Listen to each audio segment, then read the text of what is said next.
Okay, good morning, and let's call to order this hearing of the Assessment Appeals Board for January 12th, 2015.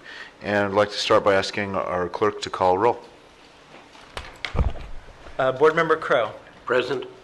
Board Member Curtis. Present. Board Member Stern. Present. Thank you, Brendan. And now I'll ask that everyone stand for the Pledge of Allegiance, and then if you intend to provide testimony today, please remain standing and so we can swear you in.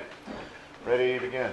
I pledge allegiance to the flag of the United States of America and to the republic for which it stands, one nation, under God, indivisible, with liberty and justice for all. Okay, great. And if you do intend to provide testimony today, please remain standing. Please raise your right arm. When I complete reading your oath, please state I do.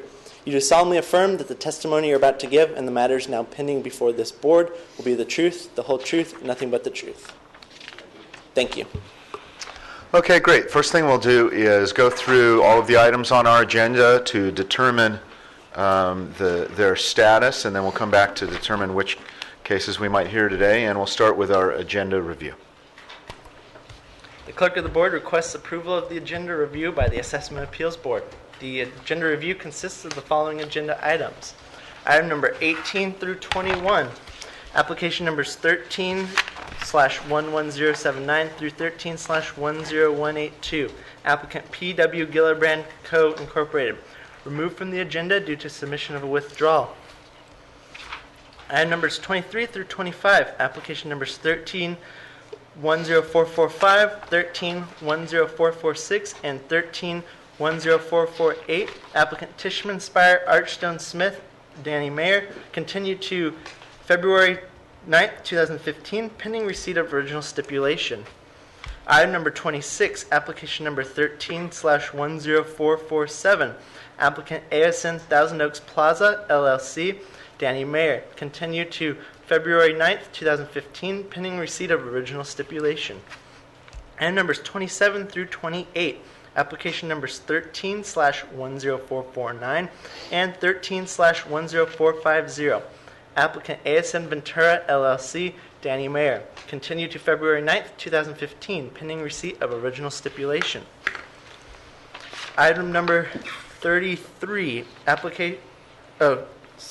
item number 33, application number 13/10819, applicant ASM Ventura 1031 LLC, continue to February 9th, 2015, pending receipt of original stipulation. Item number 35, application number 13/11113, applicant Mesa Verde Office Park LLC, continue to February 9th, 2015, pending receipt of original stipulation. Item numbers 48 and 49, application number 13/12373 and 13/12374, applicant ASN Ventura LLC, Danny Mayer, continue to February 9th, 2015, pending receipt of original stipulation. That completes the agenda review. Okay, thank you. And first I'll ask Mr. Crow, there were a couple that were read, the last two on the items that... I picked them up, yeah. Okay, great. Are there any questions from the board on the agenda review? No. Okay, and before we move forward, I'll just ask if there's anyone in the audience representing any of the applicants or application numbers that were just read. Okay, so looking for a motion to approve the agenda review. So moved. I second that motion. Okay, moved by Mr. Curtis, seconded by Mr. Crow. Brendan, do you want us to do the computer version? Yes, the next one. Sorry, it looks like we're having an issue already. Okay, motion carries. So we'll next go through the remaining items on the agenda to determine their status, and we'll start with items 6 through 8, applications 11-14157 through 11-14159. Applicant is BG Ground Terminal California, LLC. Morning. Could you please state your name for the record? Kenton Schubel Ryan, LLC, agent for the applicant. Great. Welcome back, Mr. Schubel. Thank you. And it looks like we have continued this a couple of times. And so first, I'll ask Mr. Schubel what your Okay. perspective is on the case. What we have, Mr. Chairman, you'll see there's several agenda items all referring to the same property, different Okay. application years. We have a base year on this property that's fairly complex, and then subsequent year Prop 8s. The assessor is, I believe at this point, has concluded making corrections to value, but we have not reached the end of the applicant's appeal review period in order, if they're going to file on the changes. As well, it's come to light that there may be a few inadvertent errors that need to be reviewed. So we'd like to request a final continuance for these applications to be calendared to a date certain so that the base year application can at last be, if it's not concluded beforehand, presented before the board. Okay, and from the assessor's office? We concur with this. And We'd like to look at route April 6th. Mr. Meyer, I know your name, but could you please state your I'm name? sorry. for Kent the- Meyer, Ventura County Assessor's Office. Great. We concur with the applicant's request to continue this, and we'd like to continue all of these applications to April 6th, 2015. Okay, and Mr. Schubel, April 6th work? Yes, it does. Okay, are there any other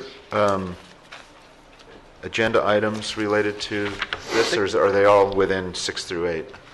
The clerk would note, let's see, we have 6 through 8, let's see, 29, 36 through 37, 38, 39 through 40, and that's all the ones that are related to this. Okay, and Mr. Vlahakis, would it be a good idea for us to take action on all of these at the same time, or are there different issues to deal with? Maybe I'll ask both the parties too. Let's see. I believe the parties have stated it's the same issue. I think the board can make a motion to Okay. continue all of those items, as long as they've been read into the record, which we just did. Okay, and Mr. Meyer, is that something with all of the items that should be continued in one motion, do you think, or are there separate issues? We believe all of them can be resolved on 4/6. Anything that can't be resolved on that day, we can continue at that time. Okay, Mr. Schubel? I concur with that. Okay, so any questions from the board? So looking for a motion to continue items 6 through 8, 29, 36 and 37, 38, and 39 and 40. Applicant is BG Ground Terminal, California LLC, in all cases, to April 6th. So moved. I'll second that motion. Okay, moved by Mr. Curtis, seconded by Mr. Crow, and motion carries. Thank you. Okay.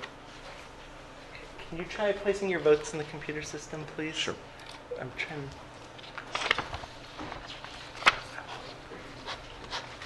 Mr. Crow, if you could try. Oh, you want to With just, the mouse. Oh, Just okay. looking, okay. So it is.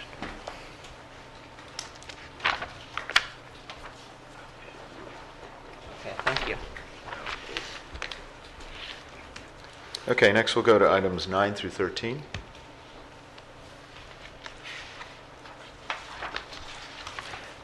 The county council has prepared the findings of fact and submitted them to the clerk for distribution to the board. I believe that all the involved board members have approved the findings. Is that correct? Yes, that I've got approvals from all 3 board members. Okay, and Mr. Vlahakis, do you want me to wait for you with the computer, or just oh. go ahead? Or are we on the right? we're Just still go on the ahead. We're going to have to ignore computer issues this Okay. morning. So again, these are applications 12-11827 through 831, and applicant Ensign Bickford Aerospace and Defense Company, again, for approval of findings of fact, and I believe the board did all receive the findings. Are there any questions? No questions. No questions. Okay, so looking for a motion to approve the findings of fact. So moved. I will second that motion. Okay, moved by Mr. Curtis, seconded by Mr. Crow, and motion carries.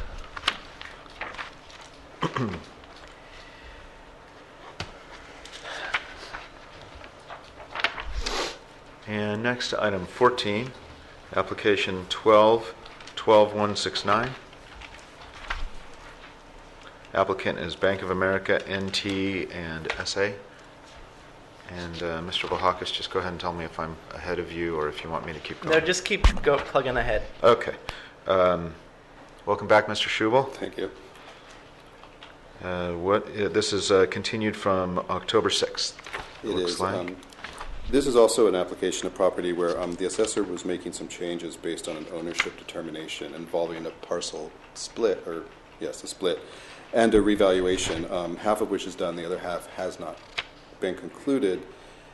And in the meantime, the taxpayer has taken exception to the assessor's determination and is currently questioning the legality. I think we need some additional time to discuss with the assessor and also to allow their value changes to be finalized, both the enrollment and the billing issues. Okay, and a continuance is? Yes, we'd being request a requested? continuance and perhaps a little further out just to make sure that we can, if we have to come back before the board, it's the final time. Okay. And Mr. Meyer? We concur with this continuance. Would June be okay with you? That works for me. We'd like to recommend June 8th.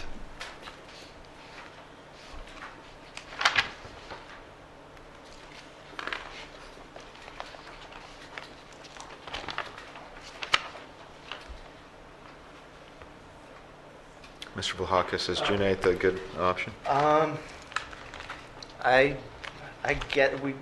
Our office really wants to get these older cases resolved before March, but if we have to go out to June, I guess that's what we have to do.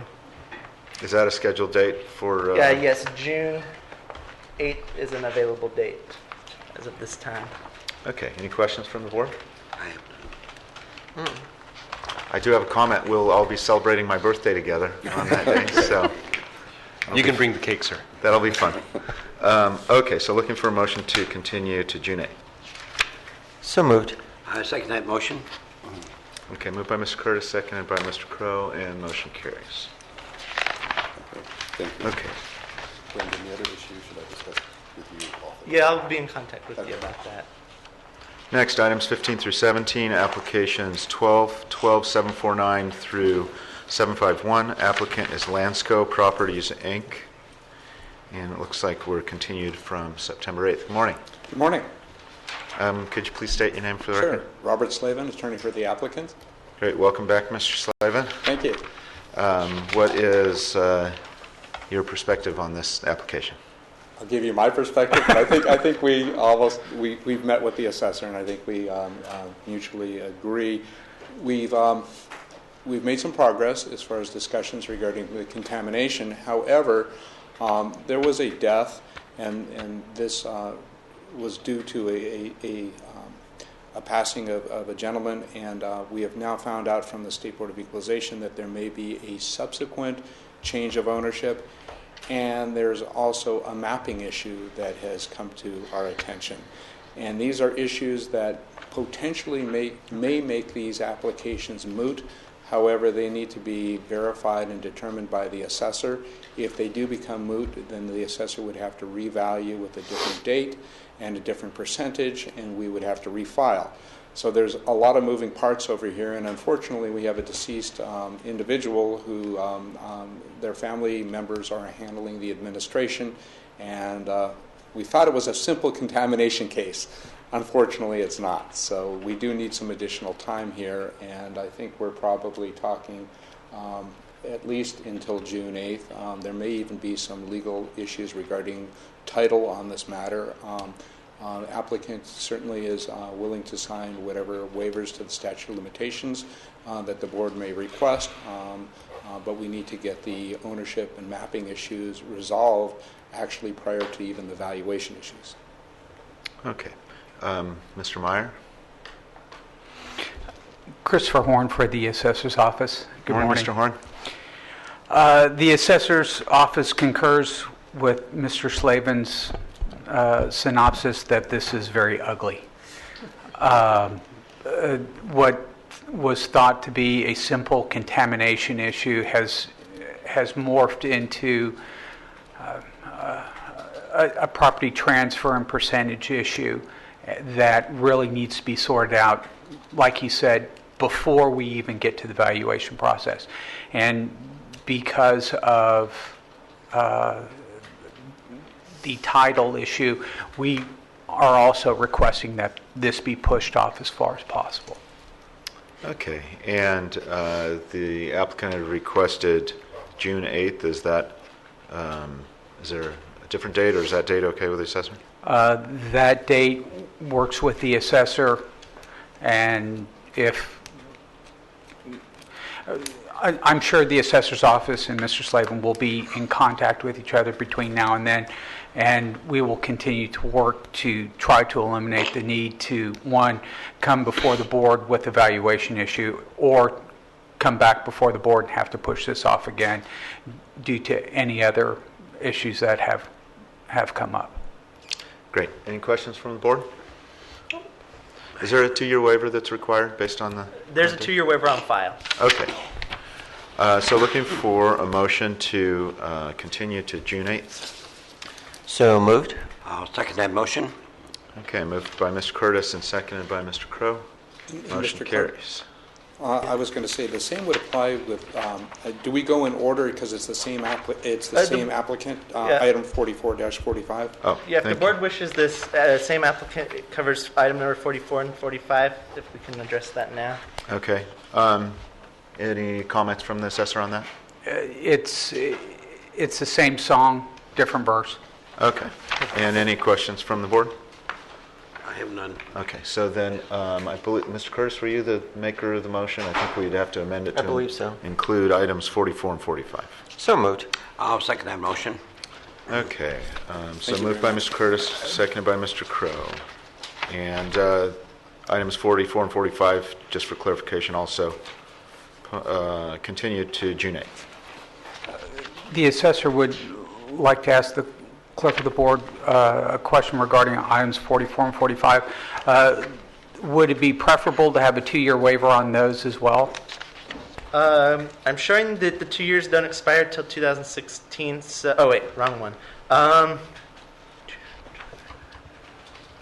If at the June hearing, if it becomes necessary, we can request a waiver. It's too far in advance. to do Thank it you now. so much for checking into that. Okay. We'll go next to item 22, application 13-10408. Applicant is Famous Auto Repair. No one has checked in for this item this morning. The applicant has been here once before and requested continuance, and their agent has been here once and requested continuance, so they're well aware of the hearing today. The clerk of the board would recommend denial due to lack of appearance. Okay, Mr. Meyer, or Mr. Horn, any communication or input from? They have not sent us data, so that's about it. Okay. So, Any questions from the board? Nope. Okay, so looking for a motion to deny due to lack of appearance. So moved. I will second that motion. Okay, moved by Mr. Curtis, seconded by Mr. Crow, and motion carries. Next, item 30, application 13-10495. Applicant is Natalia Machina. No one has checked in for this item this morning. The clerk of the board recommends denial due to lack of appearance. Okay, any communication or for Kent the Meyer, assessor? Ventura County Assessor's Office.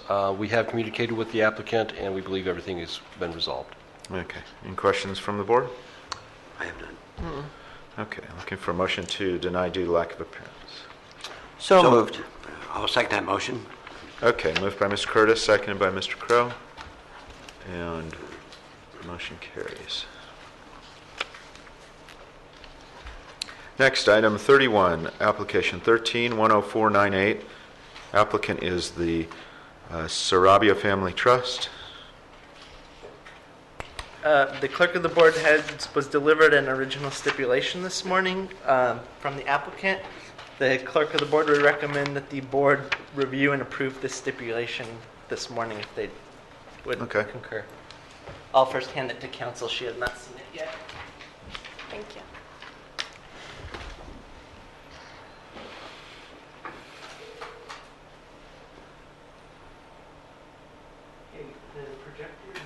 My own opinion is wrong, so can you just shut them off and don't put that on the public broadcast for votes because I don't know what's going on. But thank you. Thank you.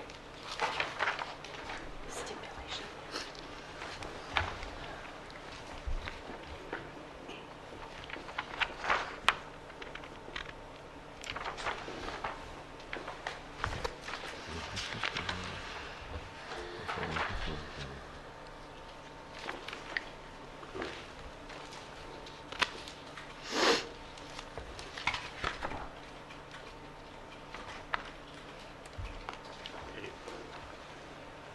Okay, any questions or comments from the board on the stipulation? I have none. Looks good. Okay, so we're looking for a motion to approve the stipulation. So moved. I'll second that motion. Okay, moved by Mr. Curtis, seconded by Mr. Crow, and motion carries. Next, item 32, application 13-10777. Applicant is Green Energy Holdings, LLC. Looks like this is continued from September 8th. Good morning. Good morning, Michelle Fateh here for Green Energy Holdings. Good morning. Are you prepared to move forward today, or do you have Yes. any other? Okay. Thank you. Excuse me, Mr. Chairman, she wasn't sworn in. Yeah, That's right. thank sorry you. about that. I meant to. I forgot. You want to? I'm sorry. It's okay. Don't worry. You solemnly affirm that the testimony you're about to give and the matters now pending before this board will be the truth, the whole truth, and nothing but the truth? I do. Thank you. Thank you. Great. And let's go to the assessor. Any input from the assessor in terms of the status? Yes, we have some, this has turned out a little bit like the prior Just case. can you I'm sorry, state your name? Rick Denham, Thanks, Ventura Mr. Denham. County Assessor's Office, and good morning. Morning. Members of the board, and nice meeting you in person. Thank you. Okay. There turns out to be far more issues, sort of like a prior one, than we had anticipated, and we have some follow-up items that the applicant has that we need to process in order to come to a proper conclusion to A, do we need to be here, or B, if we need to be here, we want to make sure we have all the facts straight ahead of time. This is a purchase of a gas station, but it was closed at the time, or at least not running full. That's one of the questions. And there were also remuneration problems, et cetera, and back taxes paid, a lot of things that we weren't aware of, and we need to sort of get those numbers and figures to accurately find out what our position should be, and then either move on or settle at that point.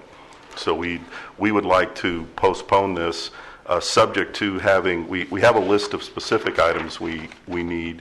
Also, we really haven't received any written communication from the applicant, so if they have any normal items like comparables and things like that, we would like to also see their side of it. Okay, so Mr. Denham, assessor is recommending a continuance. Is there a specific date, arranged date? Whatever's convenient to the applicant, because Okay. other than these items, we're sort of ready to go. Okay, and back to our applicant. Sounds like the assessor is not prepared to move forward. Are you willing to continue? As long as it's not charged against me, this is the second time they've asked for a continuance, and the first one was charged against me. I want to make sure that I don't give up any rights because of them falling in my side of the box. But if they need time, that's fine. We can postpone whatever date works for you guys is good with me. The reason we need to continue is because you haven't provided us with all the information that we've requested. We had a nice conversation on the phone, and I didn't think it was mandatory to provide it. I was sick with bronchitis pneumonia, and therefore, with the holidays and what have you, I am prepared. I have documents with me. If you'd like, I can give you what I would have prepared and submitted to the board today, but I haven't received any official requests of what you guys need, either verbally or in writing. And I didn't think it was mandatory. Under 441D, it is mandatory to Okay. provide us with that information. Okay. It was then 441D letter was sent out upon receipt of your application. Okay, why don't I just step in for a second? Sounds like everyone is on the same page in terms of willingness to continue. In terms of giving up rights of the applicant or whether it's requested by the assessor, I'm not sure if I have any perspective on that. Since we have the luxury of having our legal counsel here, I'll ask if there are any comments. It would be appropriate in the circumstance, since the request came from the assessor's office, to just make a note in the record that this continuance was requested by the assessor's office, and then the applicant, if understands that if she receives the 441D demand, that if to the extent you don't comply, if you show up wanting to do the hearing next time, the assessor has a right to request the board to continue the hearing, and if something came within the scope of the 441D demand, that they could get their continuance as a matter of right next time. So you're urged to comply. Thank you so much. I never got a 441D. I'm so sorry. We'd also like to request that all the information be provided to us 30 days prior to the scheduled hearing date. Okay, and let's talk about dates. It sounds like, and I'll go to our clerk first. I know there was an April date that was discussed. Are there any others that seem? The clerk would prefer March 9th if the parties could meet that date. And first to our applicant, is March 9th acceptable? Works for me. Okay, and would you be able to comply with the request to get everything submitted 30 days I don't before? have anything else than what's with me, so I'd be more than happy if he has a moment to step outside. I can give him what I have. Okay. And then I don't have a 441D form, so I don't know what else is on there. But, I mean, I have everything I have. So Okay. if there's something else on there that, you know, that is requested, I wouldn't have it. I brought everything with me. Okay. Any questions from the board? Okay, so it looks like we are looking for a motion to continue to March 9th, and there is a request by the assessor to have a provision that all the information be submitted 30 days in advance by the applicant. So moved. Second? Okay, moved by Mr. Crow and seconded by Mr. Curtis, and the motion carries. So we'll see you back before then. It sounds like Thank you. communication soon will help the process. Definitely. Thank you. Thank you. Next, item 34, application 13-10841. Applicant is W. Daniel O'Brien. No one has checked in for this item this morning. The clerk of the board would recommend denial due to lack of appearance. Okay, any communication with the assessor? Kent Meyer, Ventura County Assessors, we have communicated with the applicant. He has not provided us with any data yet. Okay. Any questions from the board? I have none. Okay, looking for a motion to deny due to lack of appearance. So moved. Second? Moved by Mr. Crow, seconded by Mr. Curtis, and motion carries. Next, items 41 and 42, applications 13-11324 and 13-11325. Applicant is, I will spell the first name, Mokhtar, last name, Mikhail.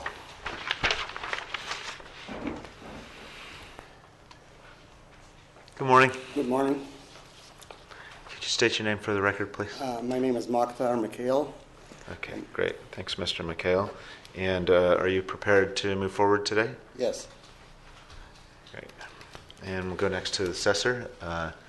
Kent Meyer, Ventura County Assessor's Office, we are prepared to move forward on both cases today. We anticipate about 15 minutes presentation for each. That's it. Okay, great. And Mr. Mikhail, approximate time you think for your presentation? I think 15 minutes would be adequate. Okay, great. So we will come back to you once we get through the agenda, and will probably be the first application that we hear. Okay.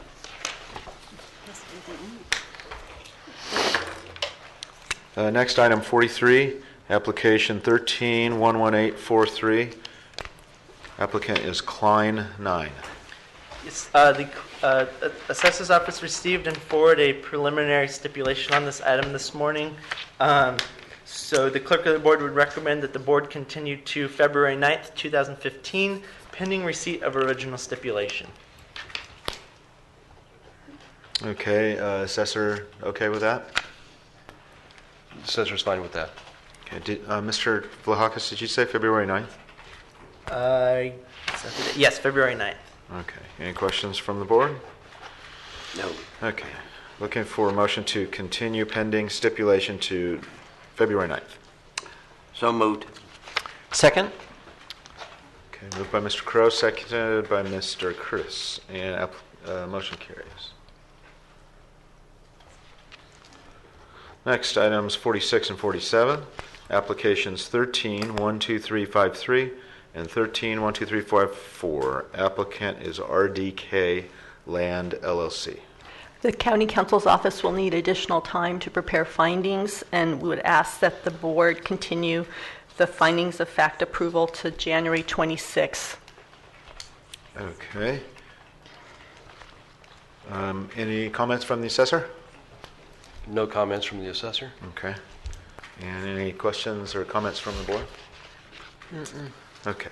So we're looking for a motion to continue the completion of the findings of fact to January 26th. So moved. Second? Okay, moved by Mr. Crowe, seconded by Mr. Curtis, and motion carries. So that takes us to the end of the agenda, and we'll come back and hear items 41 and 42. Mr. McHale, you we're ready to go, so you can either use the podium area, or if you have information you'd like to Mr. spread Chairman? out, you can use the desk area. Could we have a 15-minute recess so we can start making copies of the presentation? Sure, that'd be fine. And so whenever you're ready, you can come on up and get prepared and use either area. So we'll be in recess for 15 minutes.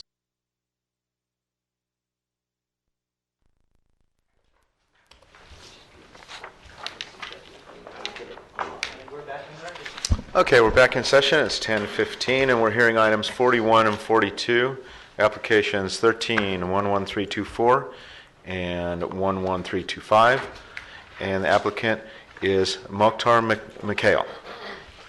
Welcome, and let's see, we are looking at an application related to a vacant land and also single-family residence, which is owner-occupied. And so first, I'd like to go to for a brief overview to the assessor, if we could. Okay, Kent Meyer, Ventura County Assessor's Office.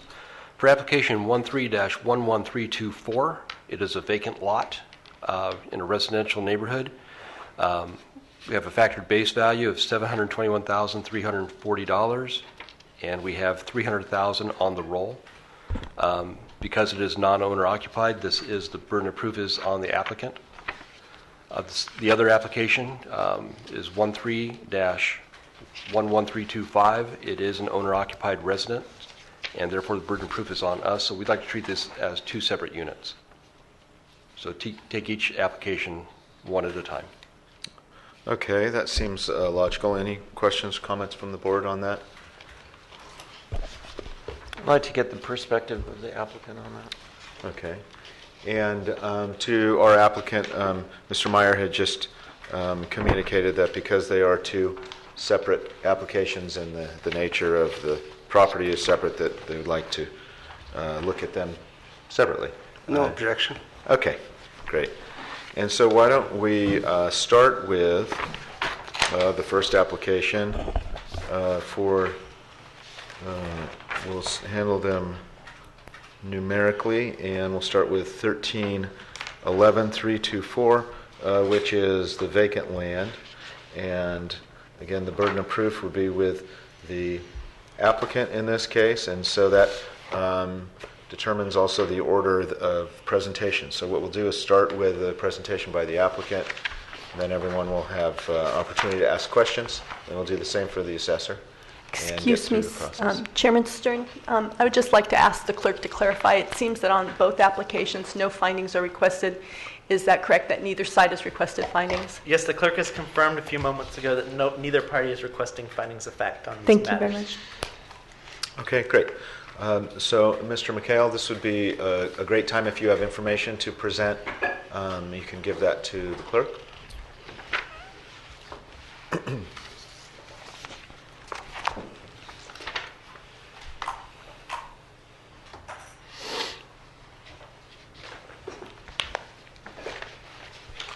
And again, right now, we're just hearing information on the vacant land. And we'll call this submission applicant's Exhibit 1.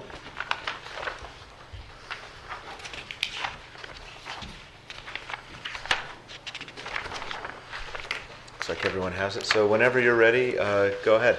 And then I'll just want to make sure that there's a red button on the base of your microphone that it's It is lit on. up. Okay, great. Okay. As stated, this is a vacant land, 4,000 square feet. It's a standard lot in the area there. There's quite a few of them that are 40 by 100. So comparison is not that difficult to do. We actually did use a couple of the same comps that the assessor used. The problem is the assessor, in their judgment, it doesn't matter the size of the land. If it's 300 square feet more, they gave it a very minimal or none for the fact that it is larger lot. That might be true to some degree if you're talking about 18,000 square feet lot, and 300 feet would not matter much in terms of construction and in terms of usage of the land.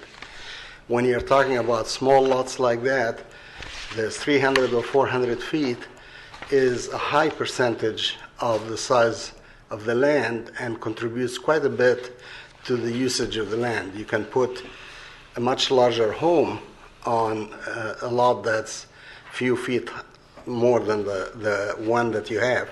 And when we are looking at the lots that we are comparing, our lot is 4,000 feet. The next one is 4,072. This is an assessor sales analysis transfer, the third page. And then the one after that is in a different location in Silver Strand, and it's 2,482 square feet, so it's much smaller. And then the next one is 4,094, and the last one is 4,376. So there is variable sizes, and because of the fact that the lots are small, percentage-wise, that changes the equation, and it should be used to create value for the larger lot. And what I did is I took the sale price, divided by square footage, and came up with the price of a square foot, and then added the 374 square feet extra, or the 92, or the 75, or whatever amount of land, because you pay for the land by the square foot that you buy. That's one point. The other point, in this particular location, the main reason why people live there is closeness to the beach. The scenery, the view, the cooler air, the fresh air, the lack of smog, all those factors is what drives us to go and try to move to that area. And I realized that 30 years ago when I bought my first house in this area and sold it and couldn't stand not being close to that area, so I bought another house there, which is the house we'll be talking about next. So closeness and distance from the beach is a key issue here. A proof point is if you're ocean front, you probably get $1.5 million extra for your lot just because you're ocean front. And obviously everybody understands that you have the view, and that's what you're buying the lot for, that price. If you go further away from the beach, it starts declining, and this declines sharply as you get away from the beach. So, and I looked at many sales. Unfortunately, not all of it was in the period that we are looking for, but it doesn't matter because I'm trying to establish the curve of decline, how quickly the value declines between the ocean front and, let's say, lots on Harbor Boulevard, which is the furthest you can get from the beach at that point. And it seems that you get $1.5 million for oceanfront, and you get literally close to zero on Harbor Boulevard, maybe 20,000 or so. And you lose substantial amount as you go away from the beach. So the second sale in the area was showing that if you're 3 houses away, you are about you lost about $1 million in the value because of the view. You only get a $500,000 credit for that. If you are 5 homes, you lose a little more. If you are 15 home, your contribution, the contribution of the ocean view and the ocean breeze and all that towards the value of the land is probably $150,000 or so. I drew that on a curve, and I came with a certain valuation to how much money you're paying for closeness to the beach. And using Google Maps and using the measurements from Google Maps, I put in all the distances on a graph that you can see attached for every comp, and it shows that some of those comps are almost half the distance from where we are to the beach. I am 900 feet from the beach, and there's other places that are being compared as equal while they are 400 or 500 feet from the beach. That's not fair. Location, location, location. That's what we look for, and it's hard to believe that you can completely ignore the main reason why people move to that area, which is the beach. You can't just ignore that and give it no value. So that's my argument with the comparison that the assessor did. I took the same 3 of the same, except for one that I decided to change because the one he chose was so far different in size and location, so I used one that's closer and similar. But the other 2 that I used, the assessor did use. And I didn't disagree with him in many points at all. Those are facts, the size, and they both are having utility, they both are flat, they both have ability to build on them. But I disagree on the method of adjusting for the distance from the beach and the size of the lot, based on what I just presented, the fact that because the lot is small, a small increase will compromise a high percentage for building all that. And without going through all the details, because all clear in there, you can see that the value that I came up with was around 230 to 240,000 for the subject property that we are discussing. And that's why I'm hereby respectfully requesting to reduce the value to that amount. That's Okay, all. thank you. You're welcome. Is there any other information you'd like to present? Not regarding the lot, no. Okay, great. Let's go to the assessor with any questions for the applicant from his presentation. Yes, Rick Denham, Ventura County Assessor's Office. Your comp number, sale number 3, that closed 6/26/13, is that correct? I'm sorry, that's a typo. I'm sorry, that should be 12. Are you 100% sure of that?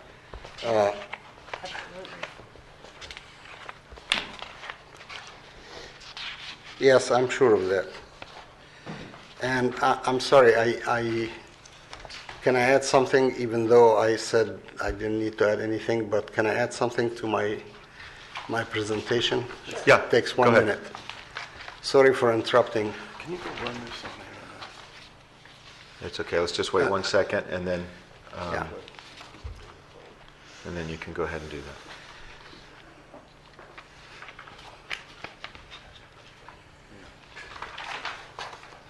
Okay, go ahead. There is also, in appraising, there's also a theory for declining value. And a declining value states that if the marketplace is such that the value is declining rapidly, assessing the property as of January 1st and comparing it to properties that were sold on June of the prior year is not an accurate method because the value is declining very fast. So as a result, you can adjust for a monthly declining in the value. And to bring an evidence to that, I brought the assessor's evaluation of those lots and attached them at the end of the sheet, and it shows there that the assessor valued as of January 1st, 2010, valued the lot, my lot that we're discussing. Mr. McCall, let me just interrupt you for 1 second. Could you tell us which page? Is it the last 2 pages on the pamphlet? Okay, thank you. Go ahead. Yeah. The page that states at the very top, 7/15/11, Yep. the year tax year is 2011.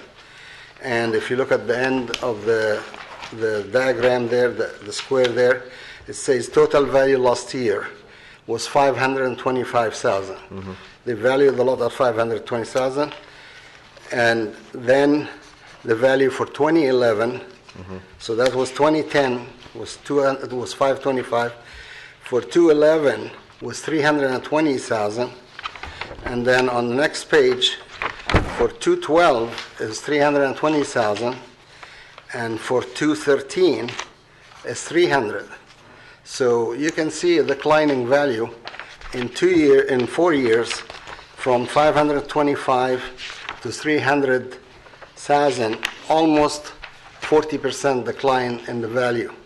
And since some of those comps we're using are from the middle of the year, then we have to assume that sale price, if we value it as of January 1st of 2013, would be somehow lower. How much lower? It could be calculated on a monthly basis. Sorry, is this in his packet? I'm sorry?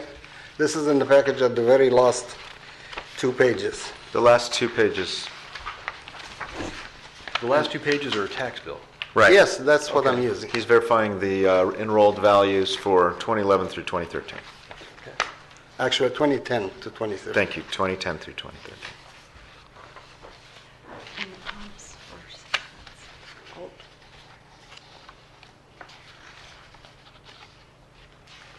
Thank you for allowing me to say that. Great, thank you. And so let's go back to questions from the assessor to the applicant. You said, you made a statement that a lot way back on, say, facing Harbor Boulevard is only worth about $20,000. Is that correct? No, it's the value of being close to the beach is valued at about $20,000, while if you are oceanfront, the value is $1.5 million.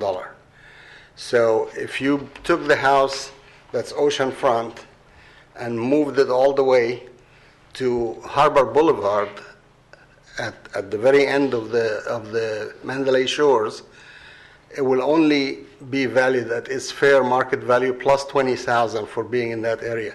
While if it is up in the front, ocean front, it is the fair market value for constructing that house plus $1.5 million for the view and the breathe and the lots alone sell for 1.75 at that time. Yeah, I agree. None of your comps, none of our comps are ocean front for that very reason. Right. Right. But how do you value being the 5th house from the ocean or being the 15th house from the ocean or being the 35th house? There is somewhere in between where there is a value for being the 5th house. you're closer. You can probably have a glimpse of the ocean. You probably can have better temperature, and just being close to being able to walk. If you have your kids and you carry all this umbrellas and chairs and all that and go to the beach, you can do it without having to get in a car if you are 5 houses away. But if you are 35 houses away, you probably have to get in the car and drive. So there's some value for that. Okay, and what is your thought of the value for that? Well, I did plot the sales for all the entire area, and the value that I came by is, in my evaluation, under beach proximity, under adjustment, under beach proximity, for the lot that was 600 feet from the ocean versus my lot, which was 900 feet, was about $20,000 more. And that's the lot that's So you think it's about, so between your lot and that lot, you think his is worth $20,000 more because it's closer, is that correct? Right. Okay, thank you. Yeah. And I do have a question also. Kent Meyer, Ventura County Assessor's Office. On 5221 Seabreeze Way, that's your comp number 1, you made an adjustment for approved plans? Yes. The lot was sold with approved plans. The assessor gave it $50,000. My experience, and I've built a couple of homes, was that that's a very low value. It cost more than $23,000 to get the permits. So I valued it at $70,000.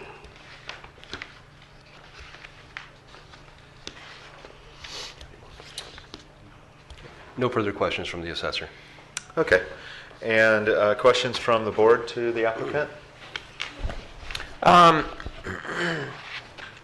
Very nice presentation. Which comp would you give the most weight to? Typically, in valuation, an assessor will give most weight to this one or that one. They typically don't average, but what's your best comparable? Would you say? 1 and 3. Sale number 1, which is 5221 Seabreeze Way, and sale number 3, which is 5317 Surfrider Way. And if I would have to choose only a 1, I would go with sale number 1 because it is close to where my location is from the beach. It's close to where I am. The two pieces of land are only 0.7 of a mile apart. It is very close to the distance I am. It is close in size, and it has almost the same. It's zoned the same. It's, there's not really, the only difference is they had the approved plans, which I don't have. So, approved plans, just explain that to me. Why do you think that should have an adjustment? Well, actually, to obtain plans and to get them approved by the city, you have to go through the process of hiring a contractor or an architect, and the architect is going to draw plans, send it to the city, which will probably ask for modification once or twice or 3 times, and finally they will approve them, and in the process you have to, every time you submit them, you have to pay the fee and the modification fee and all that stuff. Sure, I understand that, but I'm not... So when the person that bought that piece of land and paid $320,000 for it, he got an additional piece of value that was worth $70,000, being the plans that the prior owner of the land presented to the city and got approved. But how about if the new guy doesn't like the old plans? It has a value, regardless of whether he wants it or not. It has a value. I mean, it's like buying a chicken and then going home and say, well, I didn't like the taste of the chicken. You got the value of the chicken. That's it. Okay, but could you say that maybe the new buyer looked at the plans and said, this is great, but that's not what I want to buy? So Well, he would have very little value to the new buyer. The fact is, the assessor sees it my way. He valued it at 50,000. I valued it at 70,000. Okay. So it has a value. It's just a matter of whether his value is correct or my value is correct. And I've built homes, and I know, and I built in I similar understand. area, and I know how. 70,000 is quite a huge percentage of the entire value of the lot, though. So is the 50,000 that he assessed it for. It is. I don't think he included the fees. That's what the difference is. To get them approved, you have to pay all these fees. Sure. Yeah. So But there's no moratorium in this area for building, correct? It's not like. No, you don't have to build. You can have the land and leave it vacant. I have the land and I have it vacant because Sure. I'll lose money if I build it. Okay.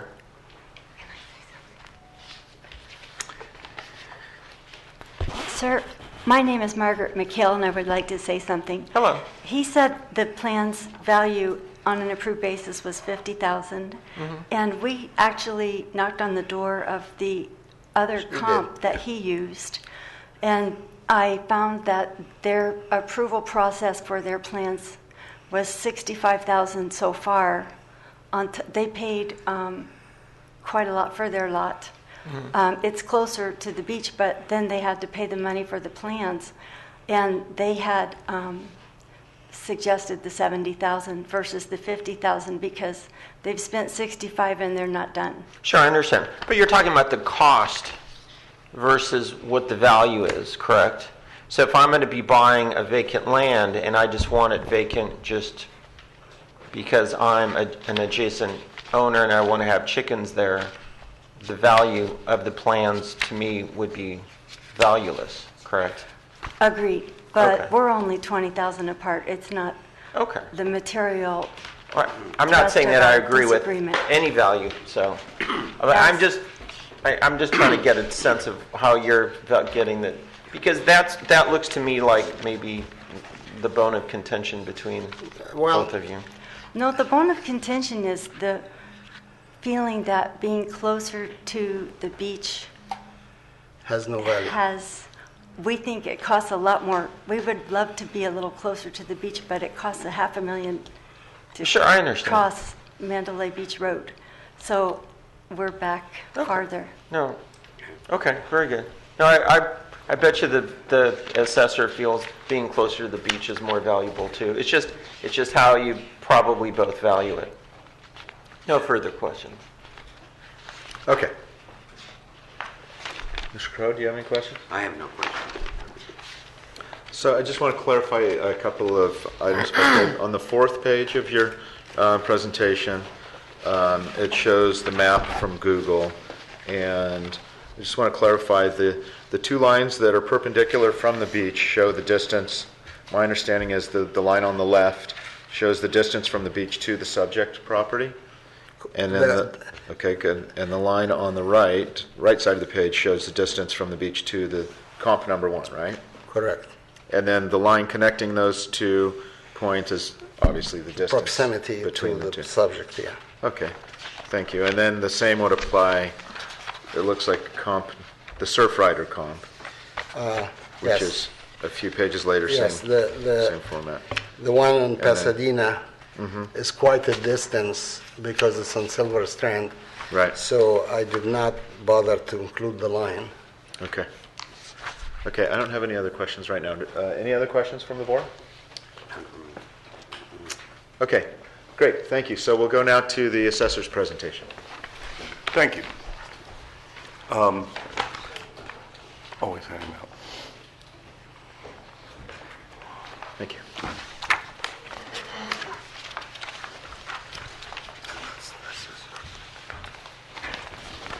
Whenever you're ready. Okay. a correction right away. We have 2 comps today. It's only comps 1 and 2, and I apologize. Comp 3 is a typo. Okay.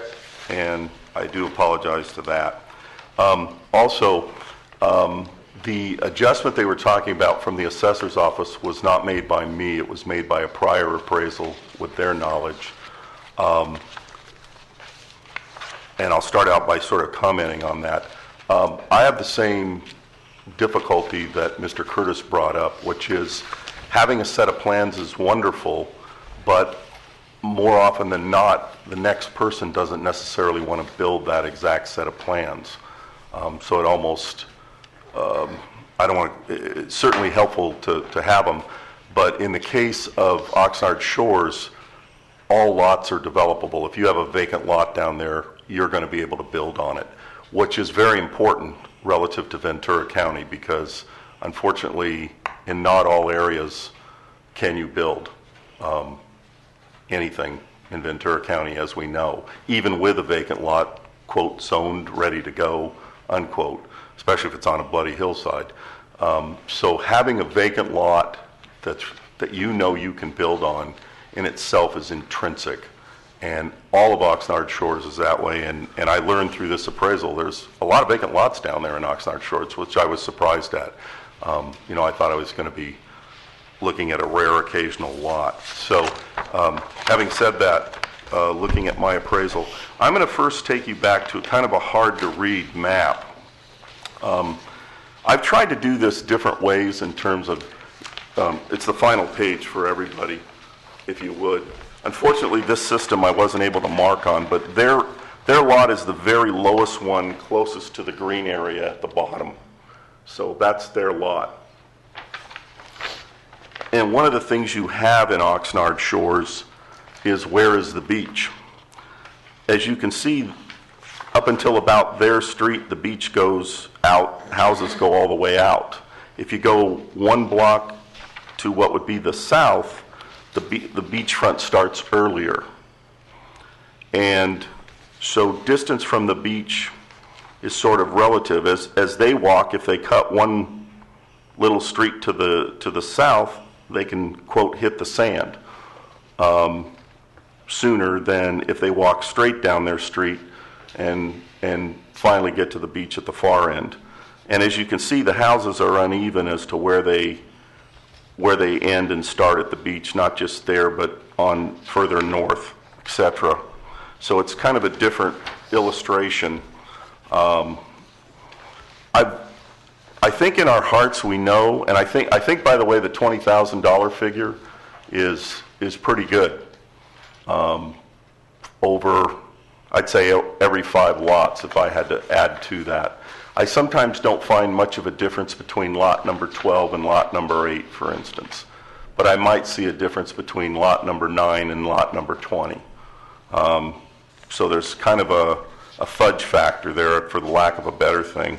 And this is really applicable to lots.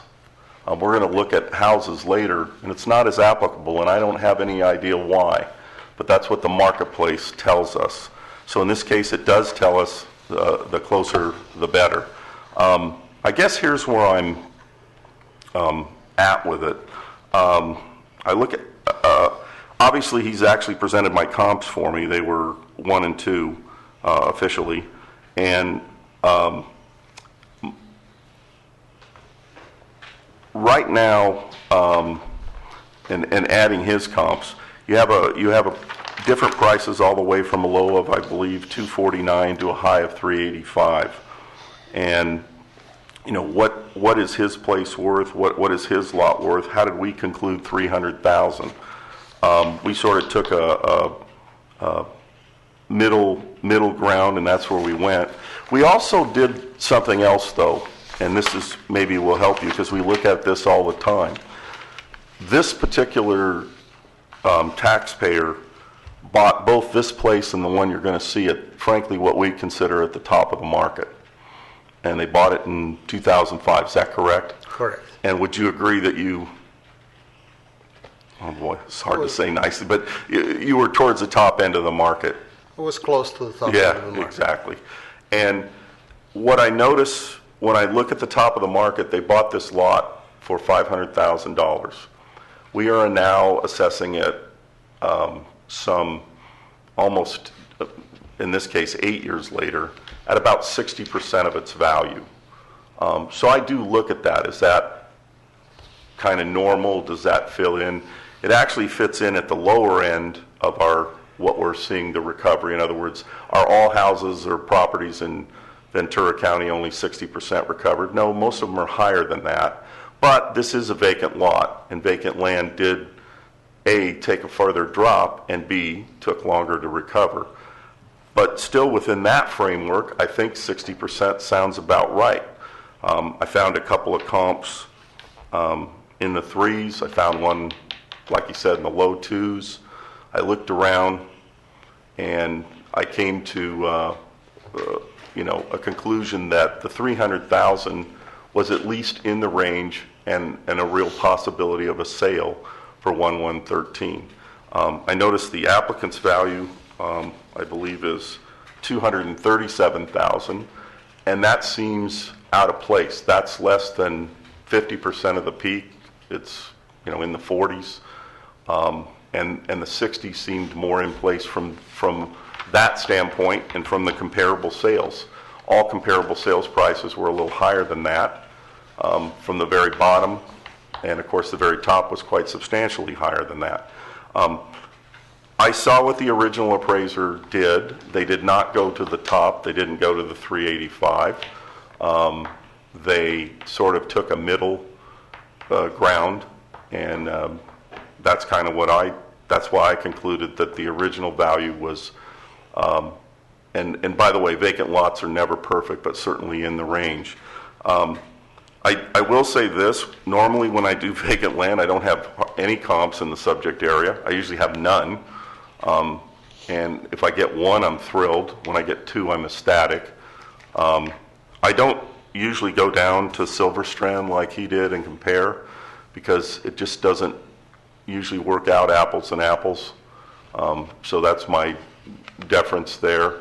And I don't know, I'm always confused about Silver Strand. In a lot of ways it's a similar area, but the lots always seem to sell a little less there, and I don't know why. To me, they should be selling about the same, but they usually sell lower. And so, 250 to 385, 300, that's where they laid it. That's where I'm at, and that's why I supported the original appraisal. Thank you. Okay, thank you, Mr. Denham. So this is a time for the applicant to ask questions of the assessor's presentation, and you'll still, Mr. McHale, have an opportunity for a closing summary. So this would be a time just to clarify questions that you have based on their information. You just mentioned at the end that you don't compare Silver Strand, and your third comp that you omitted was Silver Strand. That's why I had to go to Silver Strand, so I can compare to rebut. I'm not sure. You look like you got an appraisal from a prior assessor and not me. No, so. it's the appraisal that's date prepared 5/14/13, and it's in the package. I'm not sure what you got a copy of. That's all I can tell you. Why You need to be look? asking us questions about what we have just handed out. Let me just step in. Let's slow down a little and let the applicant talk, and Mr. McHale will remind you that if you have a question about the information, it would be best to phrase it that way. Thank you. Thank you. Yes. Why did you omit comp number 2 on the third page of the package that I presented you with? Comp number 2 is Simi Avenue, and that's in Silver Strand. And you indicated it's an inferior location, which I do agree. But why did you eliminate that? Once again, sir, are you talking about this page right here? Yes. Once again, I don't know where you got this from. If you notice the name on it, it is not my name. It is who you guys faxed to me in the fax. Yeah, once again, I'm not sure who faxed it to you. That's all I can tell you. That's not me on that, it's not my name. Are you the only appraisal in the county? No, So there might be another appraiser that represents the assessor that did this. Correct. So I just... I can't speak to why they did It it. says prepared by Susan Portillas, 55 DISTNEIGH City. District neighborhood. Is she an employee of the county? Mr. Denham, I think you might be able to best help I'm- clarify. this for is the first day I've seen this. For the applicant, just maybe by explaining the process a little Okay. in This greater is- detail. Okay. This, maybe, yeah, okay, I don't want to screw this up. Basically, what we do is we have a mass appraisal project every year. Anybody who is on a temporary decline of value, we review their property. And we do it very, very quickly with all the properties. Some years there's 100,000 properties that we have to review in a short period of time. So that's the appraisal that you received.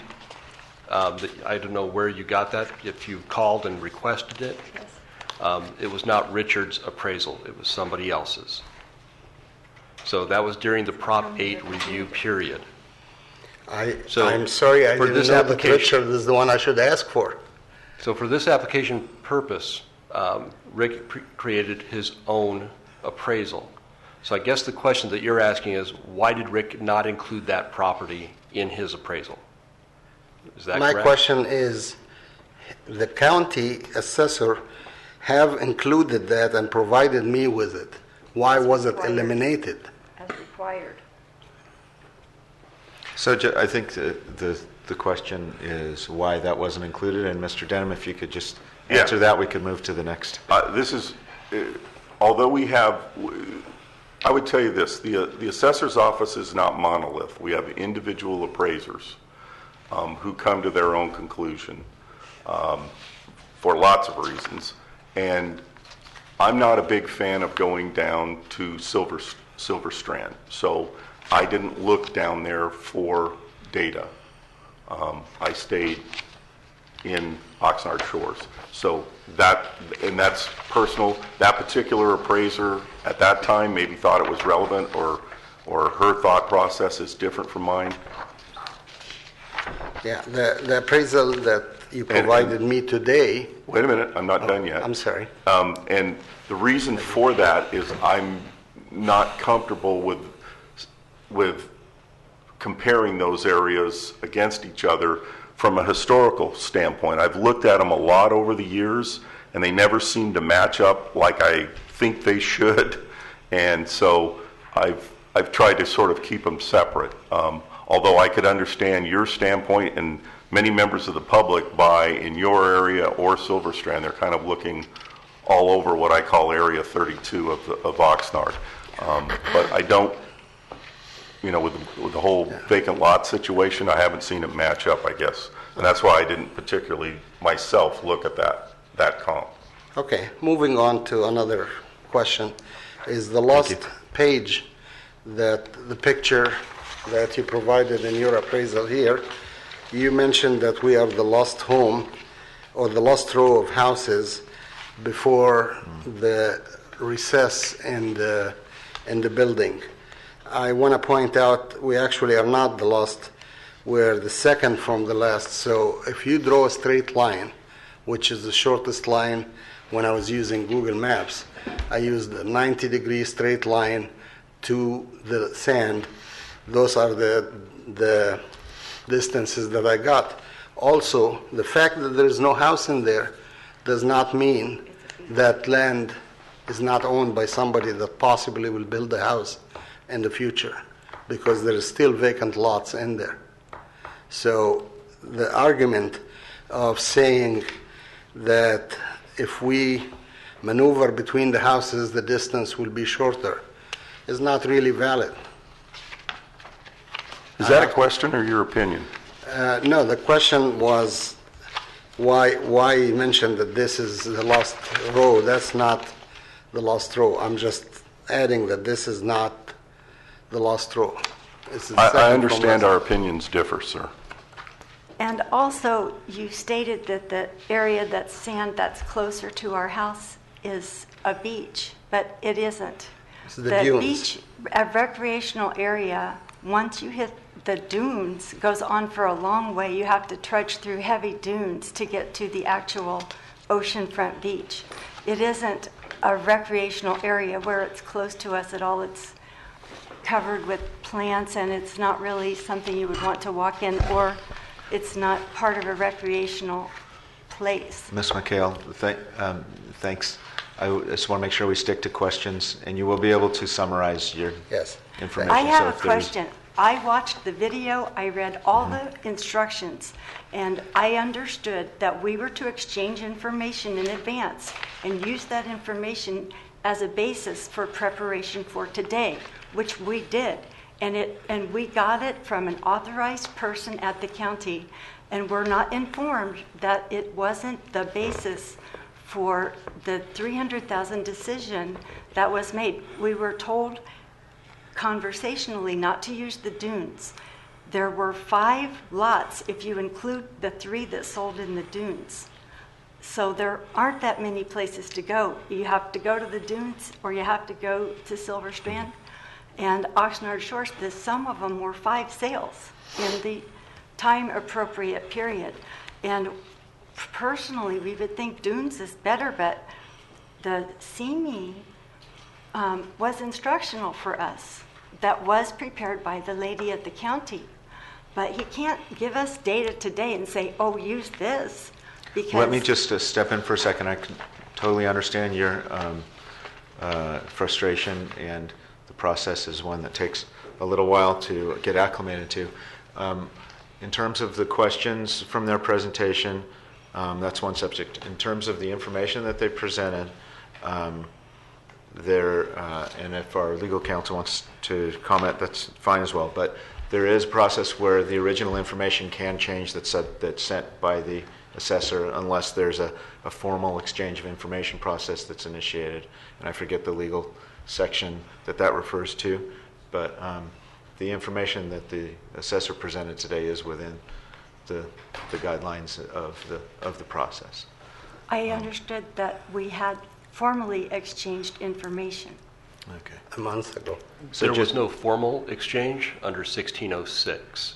Okay. No, it was a request by Richard, and I supplied him the data, and I told him I got the data from the assessor office, so I didn't need anything to be supplied. I would like to comment. That probably did cause confusion because he had information I wasn't aware that he had. Right. And I could certainly empathize with the taxpayer on that confusion. So, but I wasn't aware of when he was referring to data and I was referring to data. I guess it was two different things, and that's probably the confusion. Okay, thank you. Are there any questions, other questions from the applicant to the assessor? No. Okay. Any questions from the board to the assessor? Your adjustment there for, on comp number 3 for 50,000. That's not a piece, I'm not using that as data for this assignment. I mentioned that. Could you clarify? I don't think Mr. Crow I'm got sorry. that piece of Yeah, information. that's a typo. Okay. Yeah, I clarified that. Okay. With respect to, did you happen to look at any maybe tear downs or anything to get some additional data? I wasn't able to find a tear down in Oxnard Shores, which is sort of not happened yet. Okay. At least on the outside of there might have been one a few years back, but it would have been on the beach, which is a whole different world. I consider that a different appraisal anyway. All right, thank you. Okay, I have one question. Mr. Denham, on your comp number 2 on Seabreeze, this is the lot that we were discussing before with the approved plans for construction. Correct. Excuse me, is that correct? Correct. And it looks like in your appraisal there's a zero value adjustment related to that. Is that correct? Correct.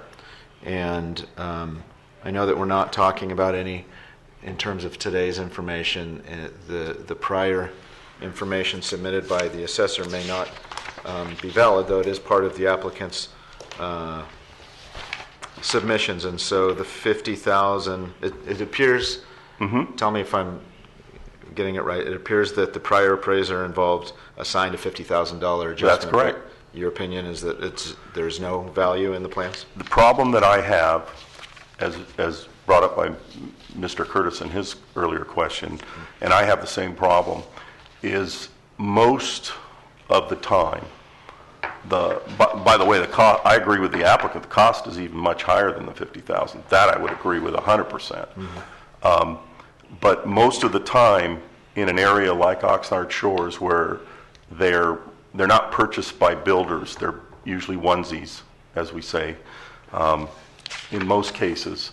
And once they have it's very difficult for a set of plans already in place to please the next individual. It would be remarkable, I guess, that my wife and I would like it, and Kent's wife and his would like it, and we would both build that exact house. Usually there's changes.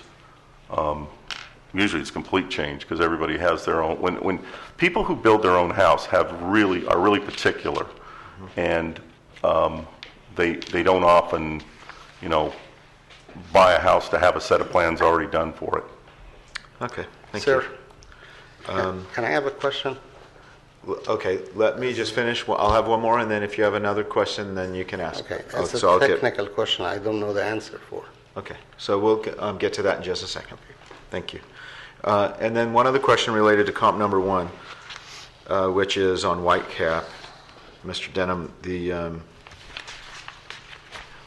appears that you don't see any adjustment warranted for the fact that it appears to be a little bit closer to the sand.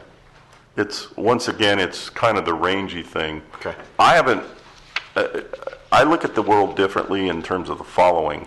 If it's right on the beach, that's actually a separate appraisal. None of the comps today have anything to do with a beachfront home at all. Right. Because those are, once again, way different buyers. I have found that one off the beach definitely makes a difference. Like if you're on Mandalay Beach Road, but you're on the wrong side of the street, you still pay a premium to get there. As you leave the 3, the 4, the 5th, the 6th lot, I'm not that big a difference. There's a difference, but I don't know what it is. Okay. He described it as $20,000 over the point A to all the way to Harbor, and that's probably as good a estimate as anybody could make. However, is there a difference between 9 and 12? I'm not sure. Okay. I guess that's what I'm saying. And then just one other quick question. Same comp number 1, the size of the lot is about 8 or 9% greater than the subject. No feeling of... Yeah, I don't think 300 foot in a lot does you much good. You could argue a corner lot might, because then you can change elevations, and then, provided you're not on a busy street. But okay. That's what I found in, Great. Quick question. So the applicant brought up the issue about the lot size. He felt, making a difference, and he made an adjustment for that. You didn't. I understand that. But if I was to build a house on a 4,000 square foot lot and the same similar size house on a 4,376 square foot lot, could I be building the same house, or would it be 8% larger? I don't think it's going to match you foot for foot. So because of setbacks and everything else, could you, in theory, get a little bit larger home? Yes, but once again, at the beach, I don't find that, I wouldn't find 300 feet to be a deal breaker to a guy that was going to buy down there. Okay. All right, thank you. Okay. We'll just stay right now with questions from the board. Any other questions from the board to the assessor? I have none. Okay. And Mr. McHale, you had another question. The question I have is, presently the the comparison, the sales comparison that we received today is essentially adjusted for the convenience of the assessor appraisal. And I'd like to see if there's any legal way to request that Miss Susan Proteus, that prepared this piece of paper that I was presented with, I'd like her to testify and say why she felt that she should put $50,000 value to the fact that this lot had approved plans. And according to what he says and I say, it is even more than that. Why didn't she feel it's more than that? So, and why I am being, I use this comp to make things simple as much as I can. And the only one comp that he has in Silver Strand, he eliminated completely, or she had in Silver Strand, he eliminated completely because it's only convenient for him to take that out because it's a strong case against that. Yet, he also, or she did, go to Silver Strand, and he said he doesn't go. Does that mean that the taxpayer has to pay at the particular appraiser whim? If I got her that she went to Silver Strand, I will have my tax bill less to the value of $50,000 adjustment, or if I got him, I will have to pay the $50,000 adjustment up. So I don't understand why we're not considering the appraisal that I got from the county. We're not considering that was provided to me over a couple of months where I had time to look at, and we're using the one that I was provided 5 minutes before we have this discussion. And is he any better appraiser than she is? And if he's any better, why wasn't he the appraiser that appraised it? I understand there's hundreds of thousands of land and homes that they have to appraise, and they're busy. But the county is responsible about their employee, and they are responsible about the actions of their employees.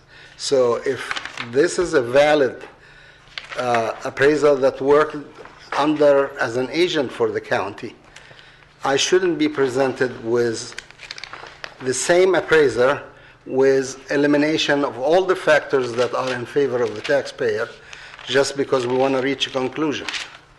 Okay, thank you. Let us help you address a couple of those questions. Number one. But I didn't get an answer. Can I address the part I can address? Was the question to me or to the board, I guess? Well, let me help. I think it's to the board. Let me help the process, and then we might go to you as well. Thank you. I have only one part I can actually answer. Okay, hold on one second. In terms of the first question and whether the original appraiser from the assessor's office can be required to testify, my understanding is that the board would have subpoena power to technically, answer that question. However, it's not something that would normally be used as it is the process. This is the normal process. So I'll just ask our legal counsel if there's any clarification there, just to give the applicant an answer.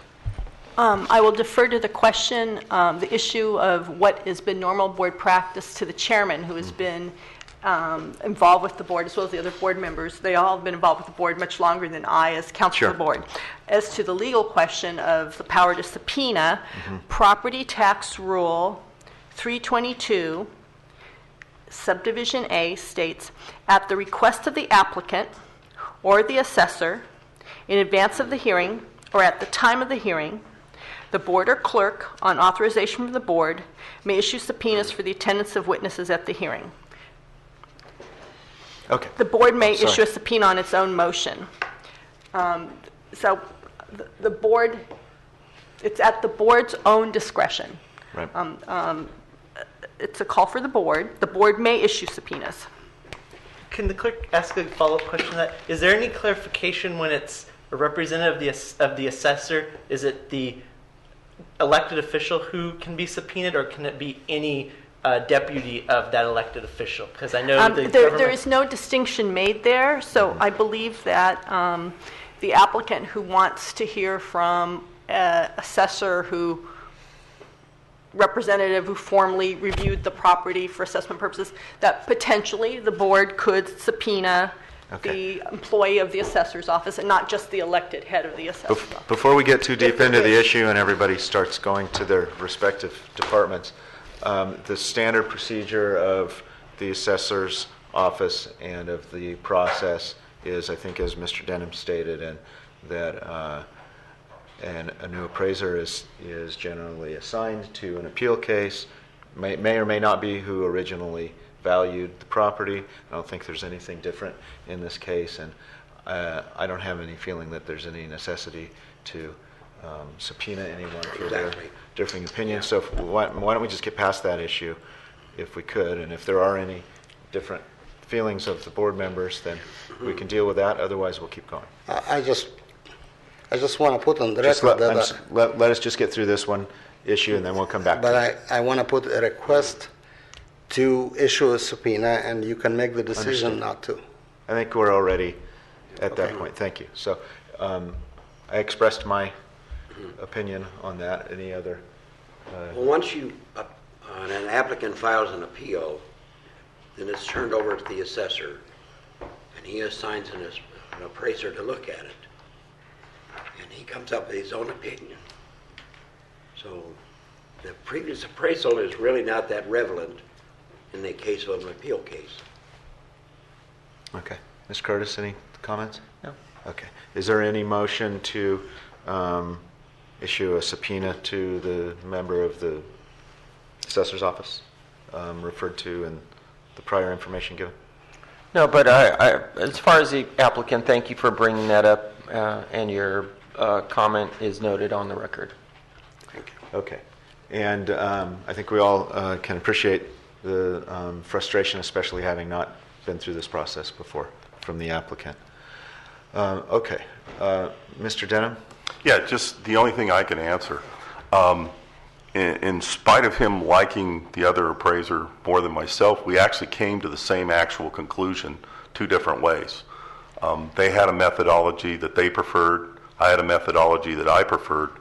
But what I do and what I did was I have to evaluate whether the initial value was correct or needed correcting. Sometimes I agree with the initial appraiser. Sometimes I disagree. Sometimes I come in lower than the initial appraiser. Sometimes I come in higher than the initial appraiser. In this case, I felt their value of $300,000 was within the range, so that's why I performed what I did. And yes, we used 2 different methodologies, and that's kind of a part of our checks and balances. We make sure we don't maybe make the same mistake twice. In most cases, we do have different pairs of eyes looking at it, and that's part of our just general security that the assessor's office has. I have to report to a supervisor, and there's a reason for that. They want to double check me. Okay, thank you. Are there any other questions from the board to the assessor? I had one more. I wrote it down here. Mr. Denham, you had commented that there was a comp in the low 200s that you didn't use, or maybe I misheard that. No, I was considering some of his data. Okay, thank you. Thank you. Okay, so now we'll go. Sorry, if I could just interject real quick. The clerk just wanted to check with county council. It sounded like was there a formal request for subpoena, and if so, does the board need to make a formal motion to deny that request? Let's do that just to belt and suspenders for the record, but I understood the applicant to make a request and that no member of the board was willing to move for the issuance of subpoena. But let's just, for the record, so that we've got this all documented, really quickly, please? Have a board member make a formal motion either to grant the request or deny the request, and then we'll have the rest of the board act accordingly as they see fit on that motion. Mr. Meyer? Just as a matter of information, Susan Porteous retired last year, so she's no longer in our office. Okay, thank you. All right, so I'll make the motion to deny the applicant's request for a subpoena for Susan Porteous. Okay, thank you. I'll second that motion. Okay, moved by Mr. Curtis and seconded by Mr. Crow, and the motion carries. So here's where we are in the process.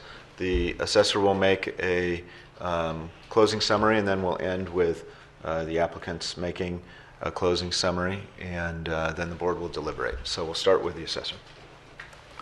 We cannot add anything further, so we don't want to confuse it by talking some more.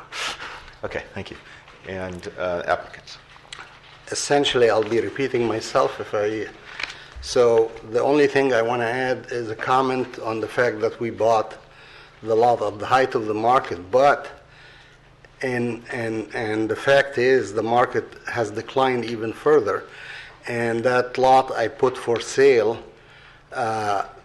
during the end of 2012 through half of 2013, and I put it for sale for the price I bought it for, which wasn't really $500,000 because it was $500,000 at the time of recording, but I offered it back to the owner, the previous owner, and he was carrying the note on that, and he reduced his note $100,000 in order to sell it to me. So it actually cost me $400,000, and I put it on the market for that price, and I could not sell it for that price or even for much reduced price after that, to the point that I just kept it because I wasn't able to get anywhere near $350, any amount of money where my loss is minimal. So that's the marketplace, and that's the utmost appraiser, not him or not me. When you put it in the market for almost a year and it doesn't sell, that's what it is. And that's all. Okay, thank you for your time. Mr. Vlahakis, before... Excuse me, I'm sorry, but that's new evidence. Number one, I was not able to find that listing on MLS. I have the listing. I can provide you with the listing. In the Ventura board, I should add that. Okay. I can... Mr. McHale, if you'd like to provide, if there's any other information you'd like to provide right now, you can do that.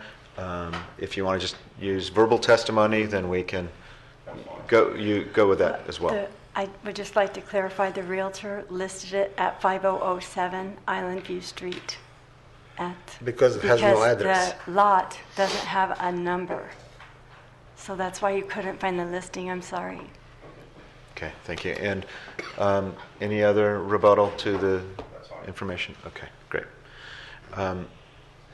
Thank you for your submittal.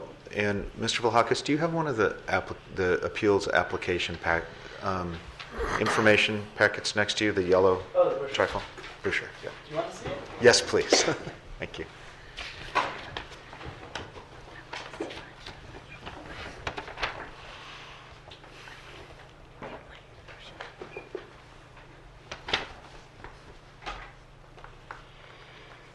I'll just ask a quick question, if I could, of either the clerk or the assessor. In the appeals brochure, I believe there's a reference to section 1606 for a formal exchange for information, but I'm not sure. Page 6. Page 6, thank you. Okay. So just a quick comment before we go to the assessor.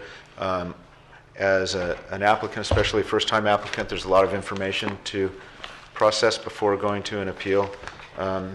The pamphlet that goes out with an application does outline the formal exchange of information process, during which is different from what actually occurred here, which was not utilized. Though at the same time, totally appreciate that there's a lot of information that an applicant has to process and understand.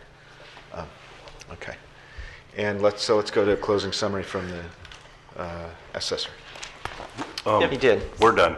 Oh, We're done. Sorry, yeah, in this case, the applicant has to be allowed to have the final words. right, and I think they just did, and you're right, and I'll get everything straight here. Okay, so let's close the hearing to public testimony, and we do not have findings of fact. We can, it's fine with me to deliberate here in open session unless anyone has a request not to.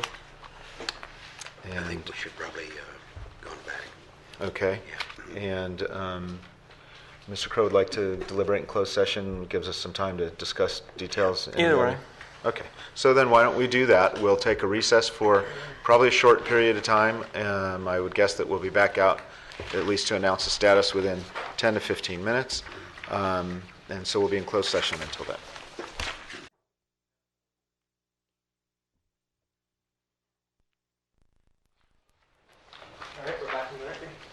Okay, we're back in session, and the board has been deliberating in closed session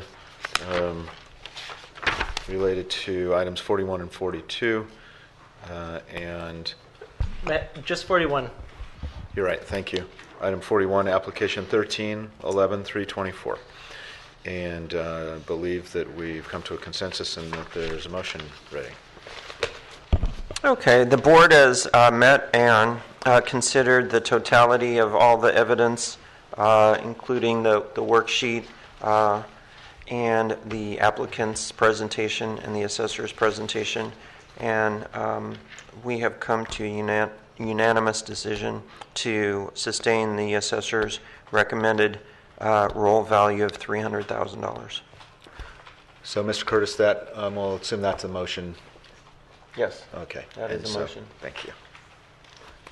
And looking for a second. Thank you. I second that motion. Okay, moved by Mr. Curtis and seconded by Mr. Crow, and the motion carries. So, thank you to the applicants for the information you submitted. We'll go to the next application,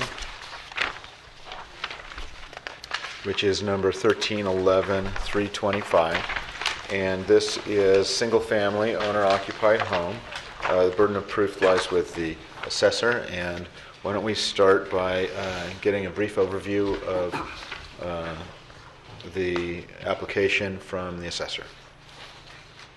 Kent Meyer, Ventura County Assessor's Office. This is application number 13-11325. APN is 1910123-085. The site address is 5007 Island View Street in Oxnard, and as you said, it is a residential property. For the 2013-14 roll year, we have a factored base year value of land $454,833, improvements $1,307,652, for a total factored base value of $1,762,485. We currently have it on the roll as a decline in value at $968,000, and we are recommending that you sustain that value. The applicant's opinion of value is $750,000. Okay, thanks, Mr. Meyer. And in this case, we'll start with the assessor's case first and then go to the applicant. So go ahead whenever you're ready. I think everyone should have the assessor's information. Can we take a recess? I can study this. 5 minutes or 10 minutes. It's just presented to me now.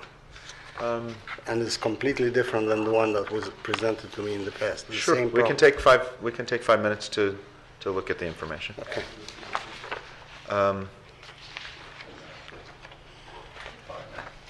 If it's okay with the assessor, I don't see a problem with it.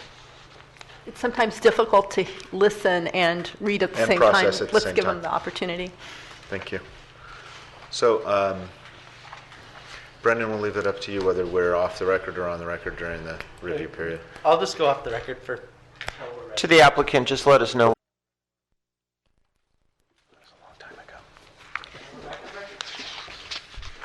Okay, great. And so we're ready for the assessor's presentation. Thank you. If you would, to the applicant, I'm looking at these pages right now, the 5 comparables.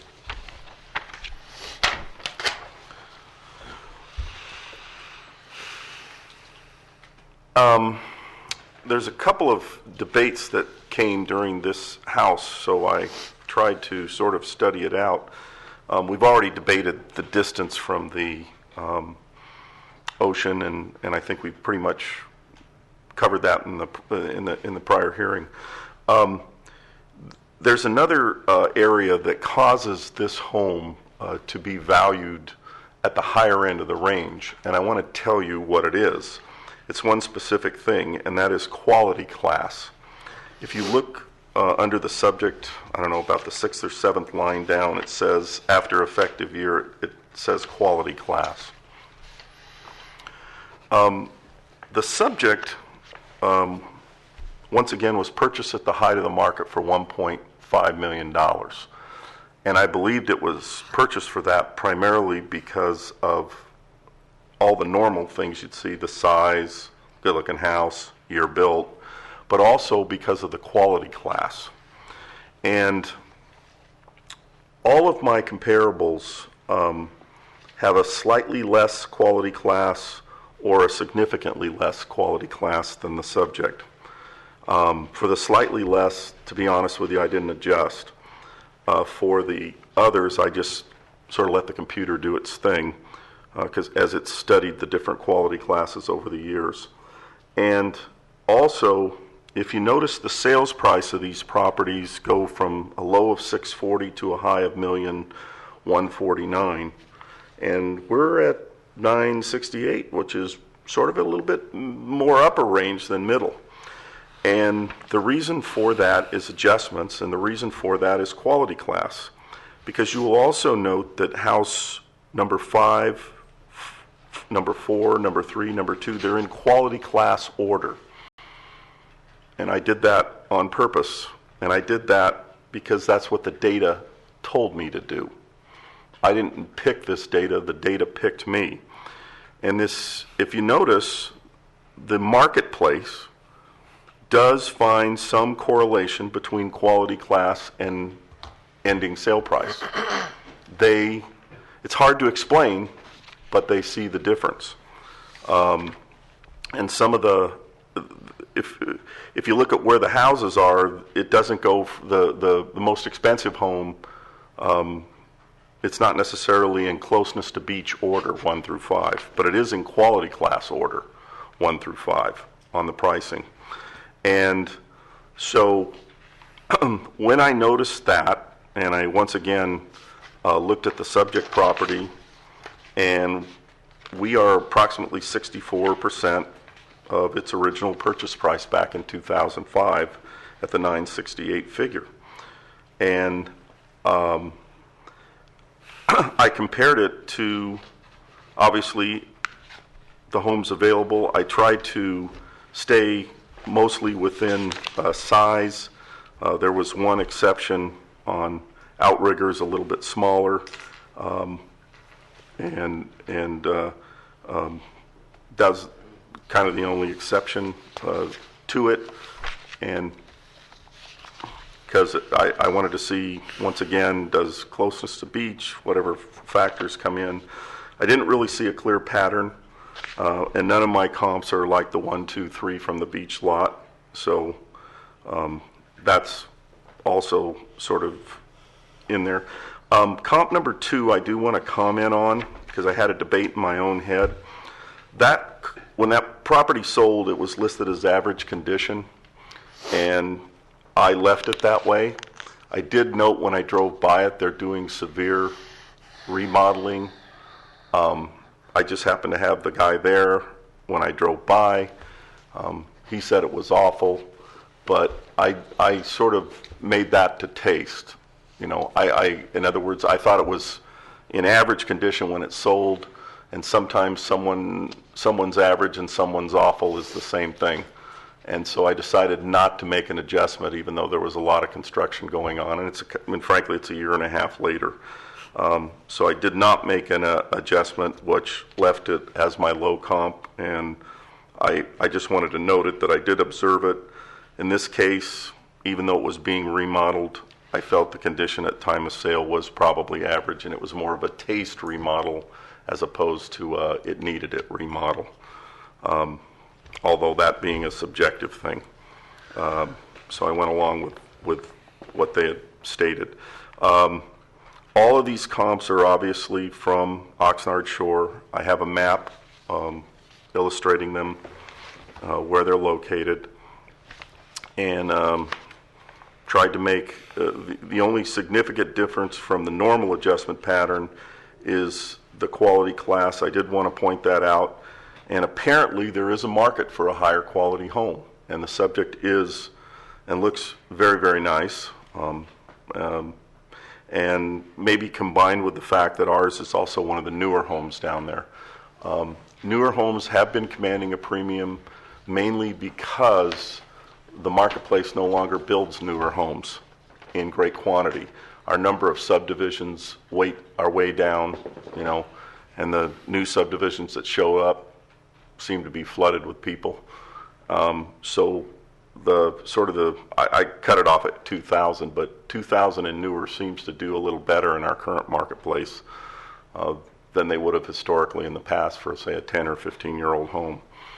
So, but having said that, when I looked at the comparables from that time, and I especially focused in on the quality class, the 968 that the original appraiser did, I did once again agree with. In this case, like the prior, I did not look at the previous data. I went by my own current data. I sometimes do that just to stay pure. And so I looked at the current data as I saw it and found it and presented it to you. So those are my comps.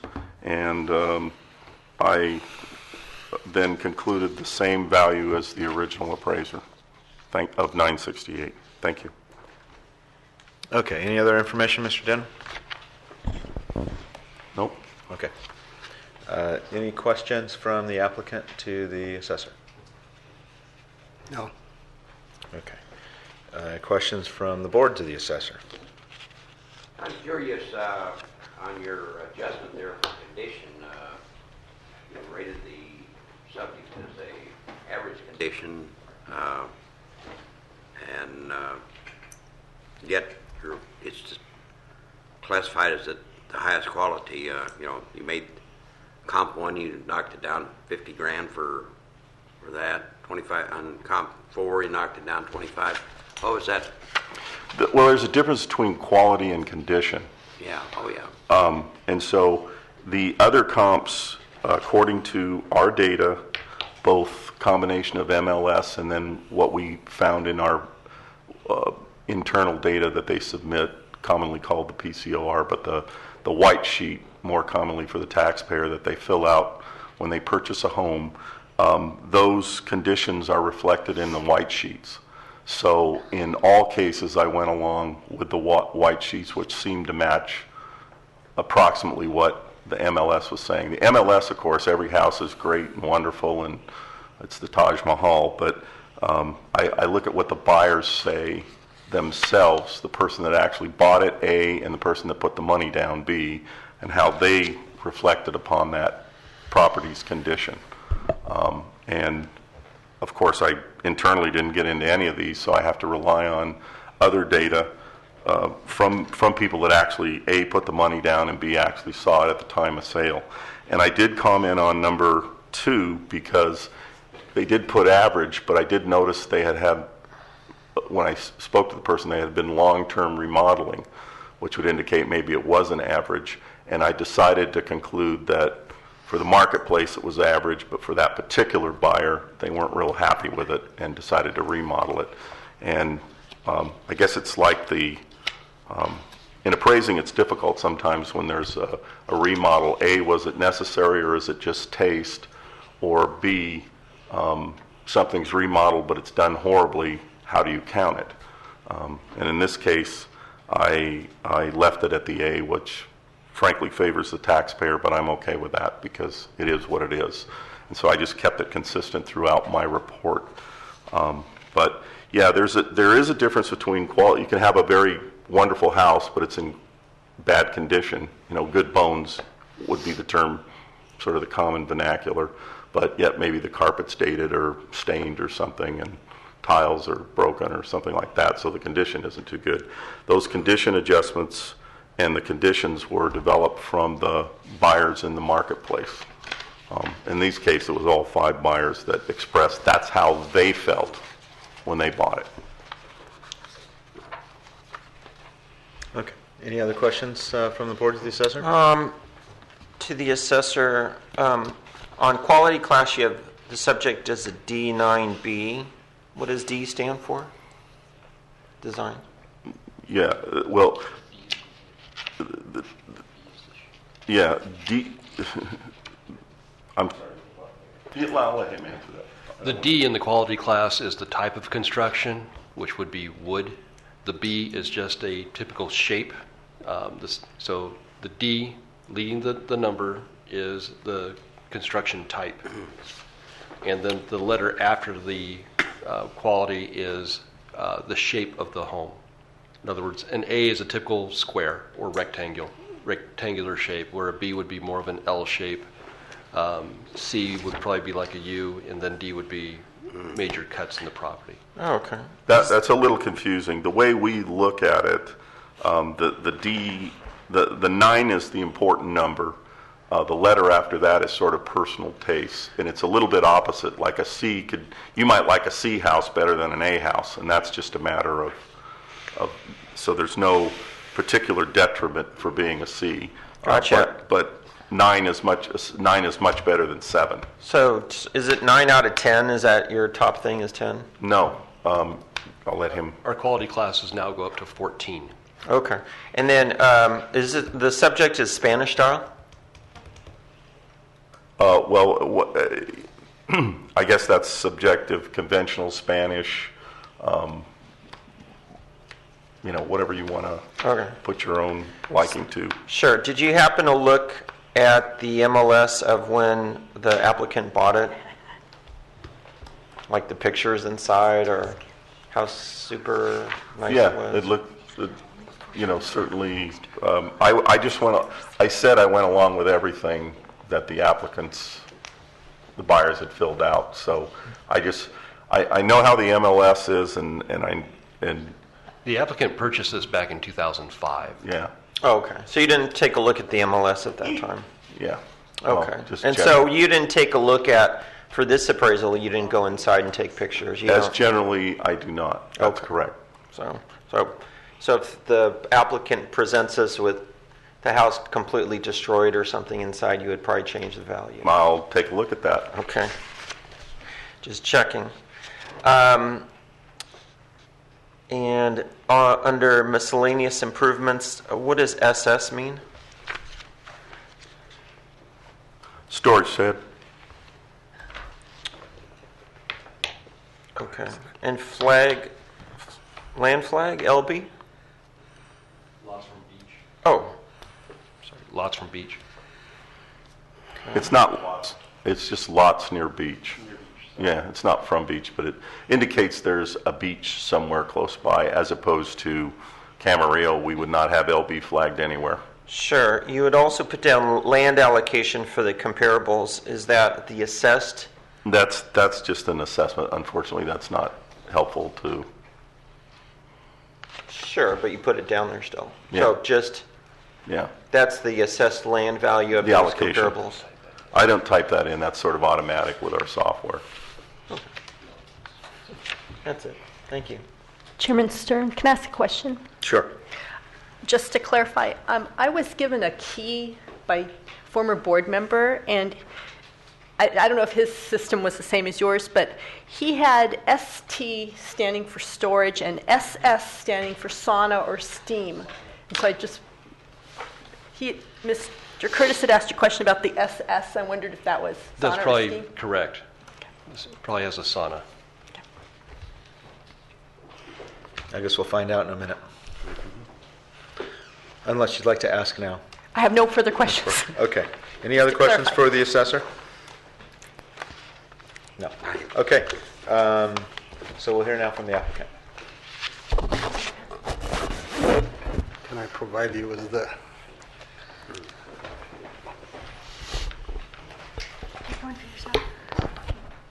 Yeah.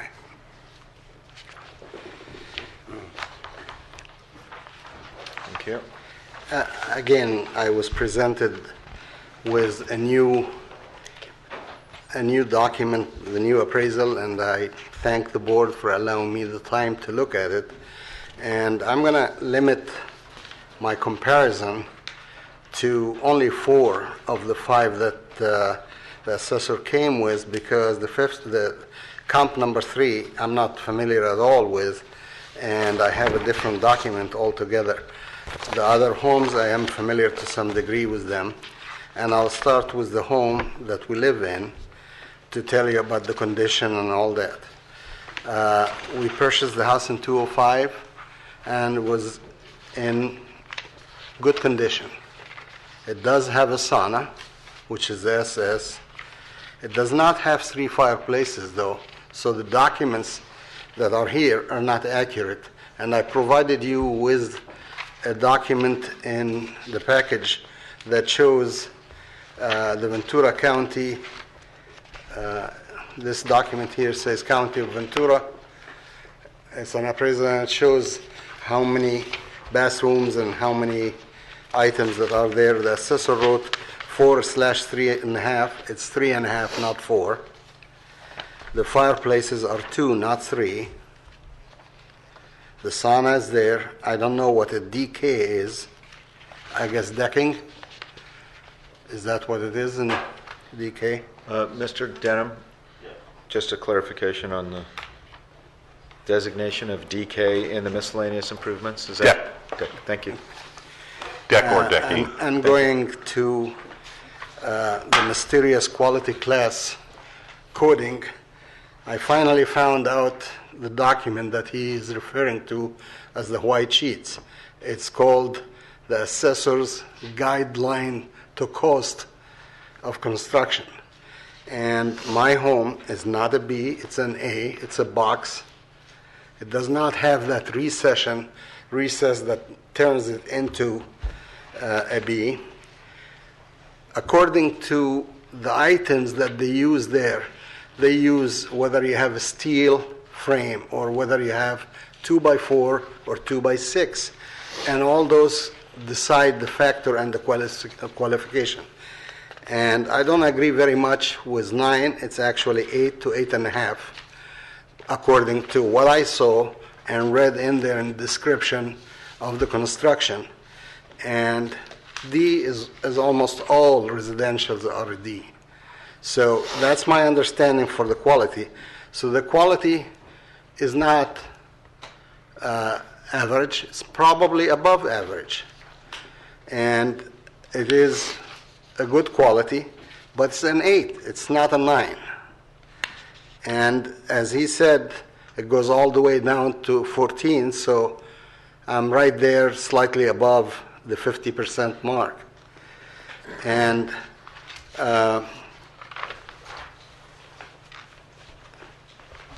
also, I do go back again without repeating all those rhetoric that I had to say about the distance from the beach and the size of the lot and the size of the residence. And that is very relevant to comp number 1, which is the Maryland Way, which is one house from the beach. And according to Mr. Richard here, one house or 2 homes. One house from Mandalay Beach Road. Yeah, it has a much greater value. I have it on the Google map here on the phone, and also he has it here on his map, and it shows that there is only, I can't tell whether it's 1 or 2 houses to the beach. So Maryland Way is a really poor comp, because you can't comp a house that's 1 or 2 houses from the beach to a house that's 15 houses from the beach. The drastic drop in value is very, very high. And Maryland Way has view of the ocean, has 100 feet walk to the sand, and I have 900 feet walk to the sand. So I emphasize that again, that's really a poor comp. The Oceaneer comp, which is comp number 2 in the assessors, and it's also a comp that I used.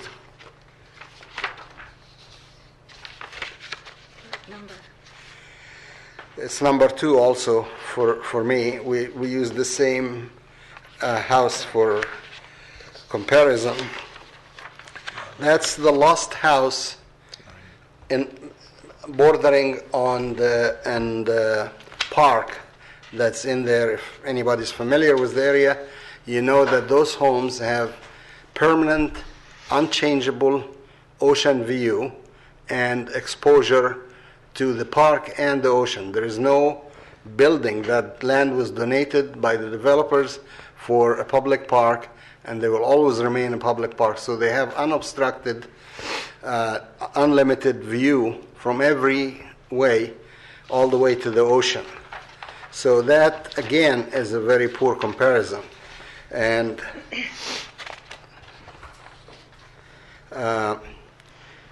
the house on Terramar and Whitecap are probably as close as you can get to comparing to my house.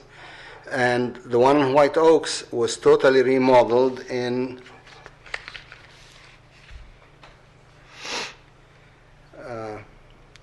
Whitecap.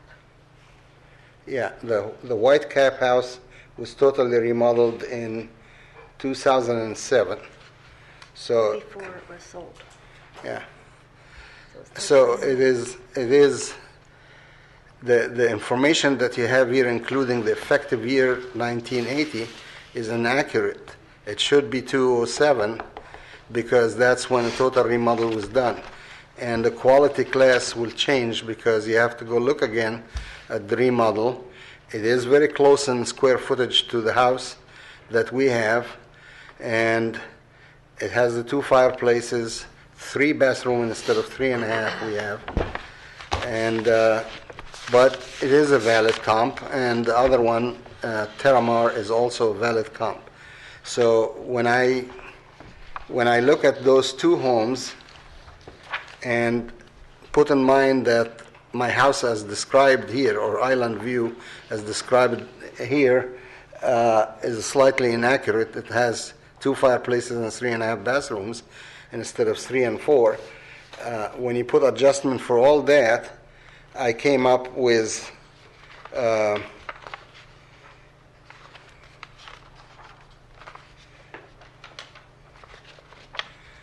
an adjustment for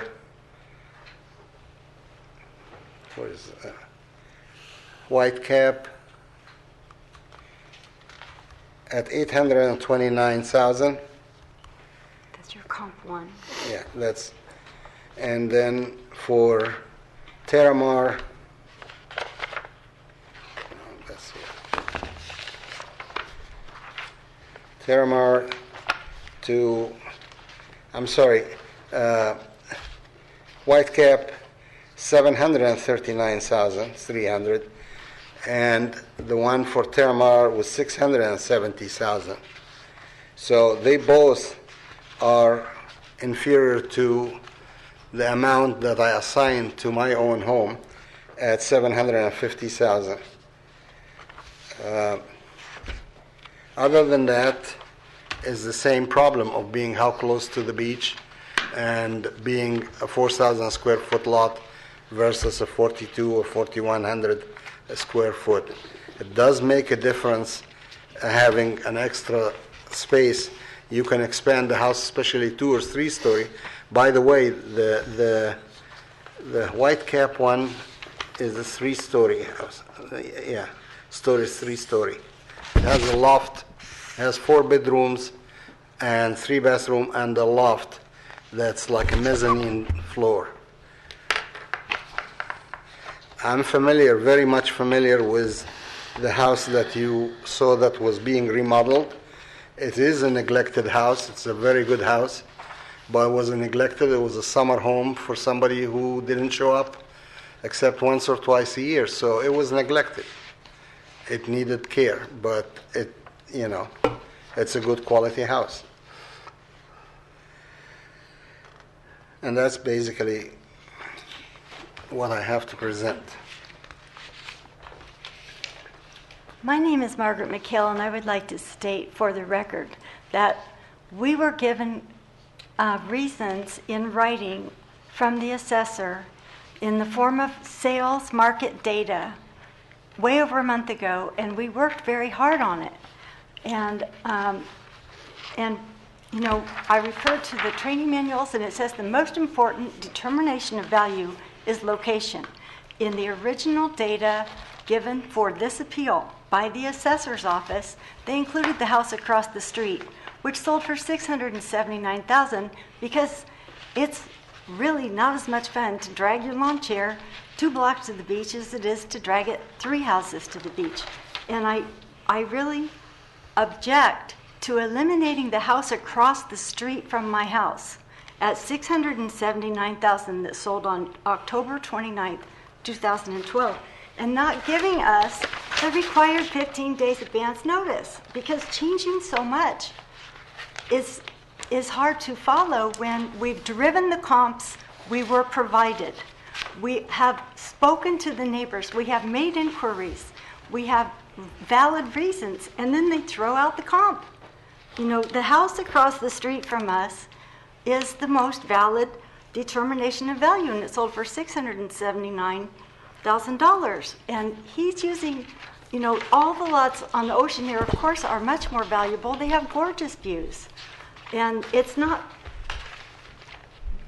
if you haven't looked at the houses, you can't imagine how much better the lots are where you sit on your balcony and watch the children play and watch the waves go by, you know, as opposed to just a house on a regular street where, you know, there's just a street. You know, there's no ocean happening, and that hurts the value of the house. As to the quality class, that isn't mentioned in anything on the website by the county assessor. It isn't data available to people who want to prepare for an appeal without special information that we don't have access to. But I really don't think the value of a 10-year-old house is in the construction, but in how easy it is to get to the beach. Actually, the quality, the data for quality, the D9B, was slightly and vaguely explained to me by Richard in a phone conversation. I said, what's D9B means? And he said, well, that's when you build the house, that's what we use for data. And I spent hours and hours until I found out what they mean by that, and found the exact sheet that they talk about, and what's an A means, and a B mean, and a D mean. And I realized that there is some scientific basis for what they're doing here, but it wasn't explained to me by the assessor, and that data is not available, including the board probably doesn't know about it, because you ask the same questions I ask. But when you go to the guide, the assessor's guide for construction cost, the white sheets he's referring to, you will see all those tables that saying this is what an A construction is, this is what a B construction is, this is what a D construction is, and this will be a metal frame, and usually this is warehouse, this will be and you come to the point that a D is usually what they assign for a residential house. And then you go to the shape, and it's an A for a certain shape, and a B for a certain shape. And, mine, I disagree that it's a B, it's an A. It's a quite perfect square. There's no indentation in it, there's nothing. But they assigned it a B, just the same way they assigned it three fireplaces when it has only 2 fireplaces. And data is not always accurate because it depends on who writes it and who enters it into the computers, and things get changed based on that, and it's not always correct. I don't know. I could go forever on complaining, but I'm just not going to get anywhere there. Okay, thank you. Do you have any other information to present? No. Okay. Any questions from the assessor to the applicant? Yeah. You said one of the comparables that we used was one lot from the beach. Can you tell us which one it is? That was one lot from Mandalay Beach Road. That was an error. The one that's, what is his? Yeah, let's see. 5061 Maryland Way. Yeah, it's about, I think, 6 or 7 lots from the beach. Marlin Way. It's very close to the beach. I have it here. We actually have it on our map for you, this map right here. I can't really read your map because It's just not a good photograph. Which number is it on the map? Number 1. Yeah, it's right here. Is the closest one to the beach in all your comps? That's correct. Okay. Might be the closest to Mandalay Beach.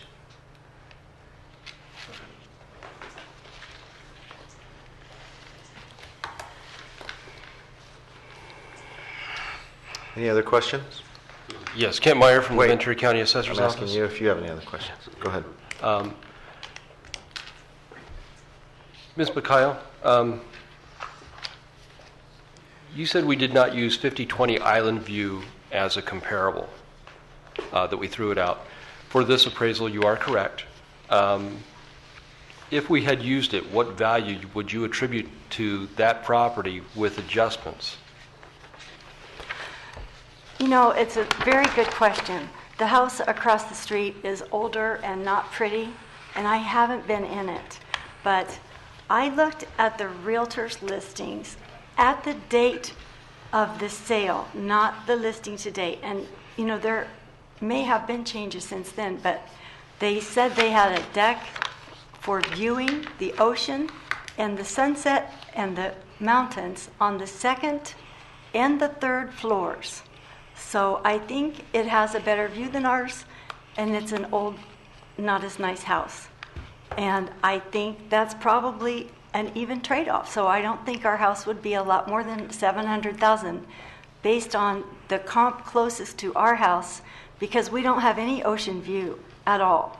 And, you know, we don't have that experience, and I think that has value. But it's clearly a better house. Our house is better, but their view is better because we have great big houses in front of us, so we can't see the beach, but they can look toward the park and they don't have view obstruction from the house across the street to the beach from their decks.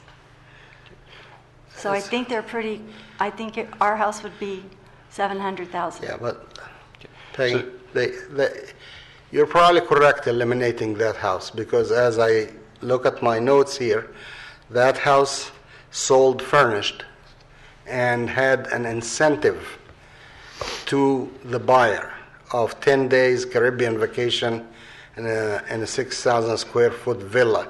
So you would have probably eliminated based on the fact that you can't get the exact value because of how you're going to judge how much furniture and how much that. And you can only get that if you look at the pamphlet that I provided you that has the ad that the seller put in there.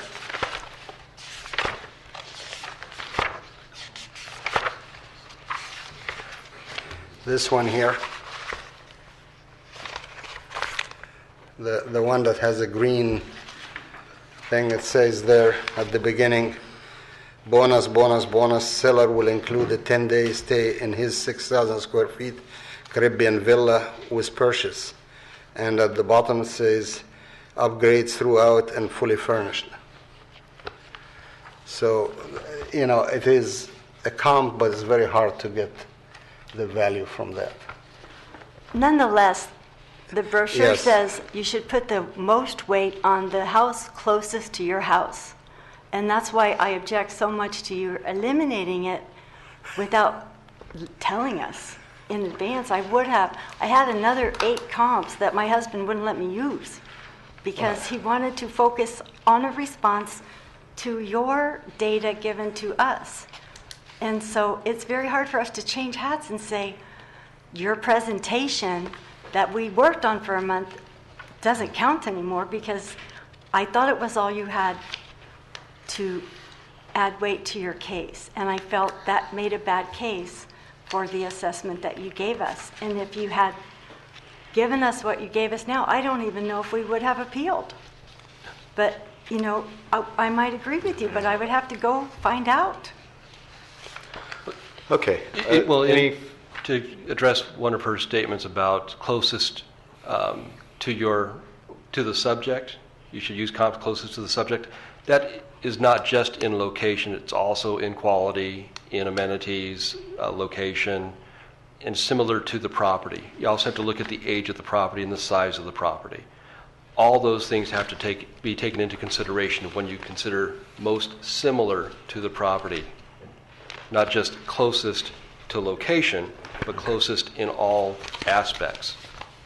Any other questions from the assessor to the applicant? Anything else? No more questions. Okay, thank you. Any questions from the board to the applicant? So to the applicant, of the comparables that you have here, which one is your best comparable? Or which one would you give the most weight to? The one across the street from our house, because Okay. that's what your website says to do. I think we've covered that, but of the comparables that we have on your grid, market grid? Yes, I'm looking at two documents because the one I pegged is probably not on his document. The one I understand. gave the most weight to was Sale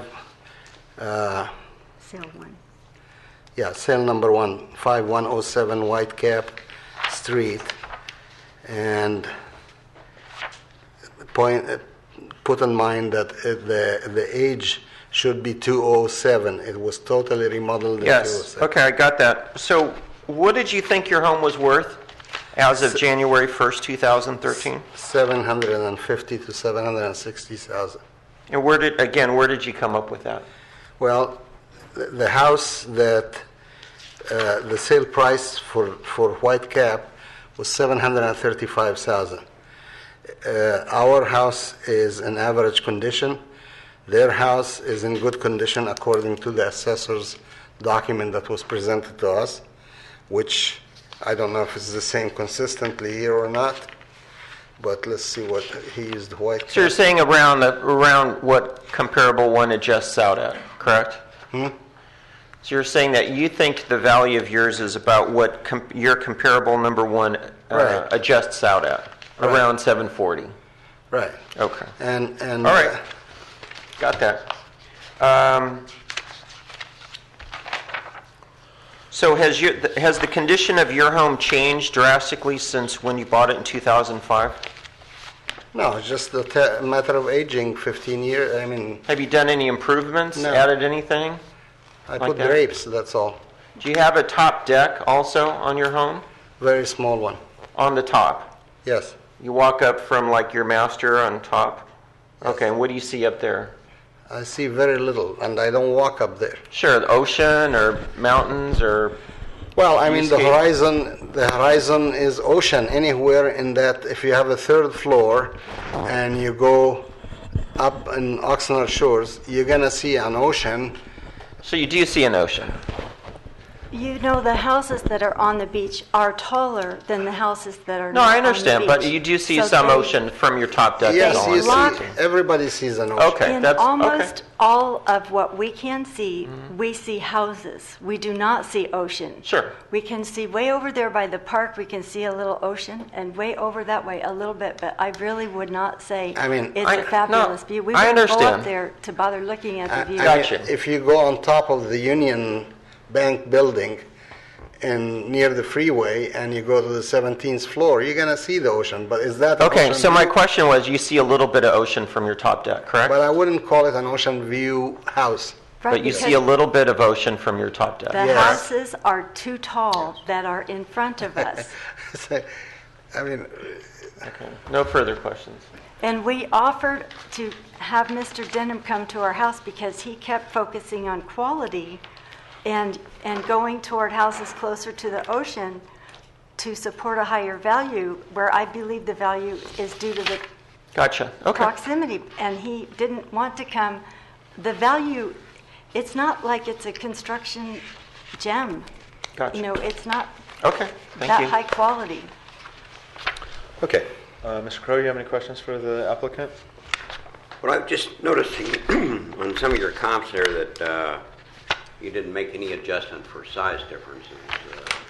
yeah, I did for size differences. Well, like on sale 3, I'm sorry? actually you made an Sale adjustment 3 for remodeling, but Are you talking about sale number 3 in Terramar? Yes. Yes, 5106 Telemar, yeah, Yes. it's about 400 square foot bigger than your home and, or smaller rather, and I don't see an adjustment there for, There's for the there's an area. adjustment.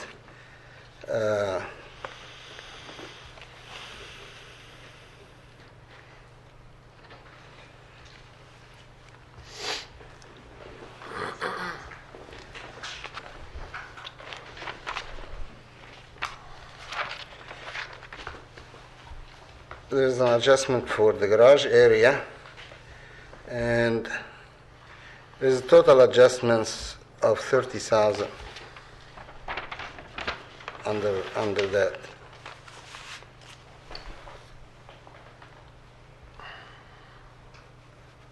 Is that yes or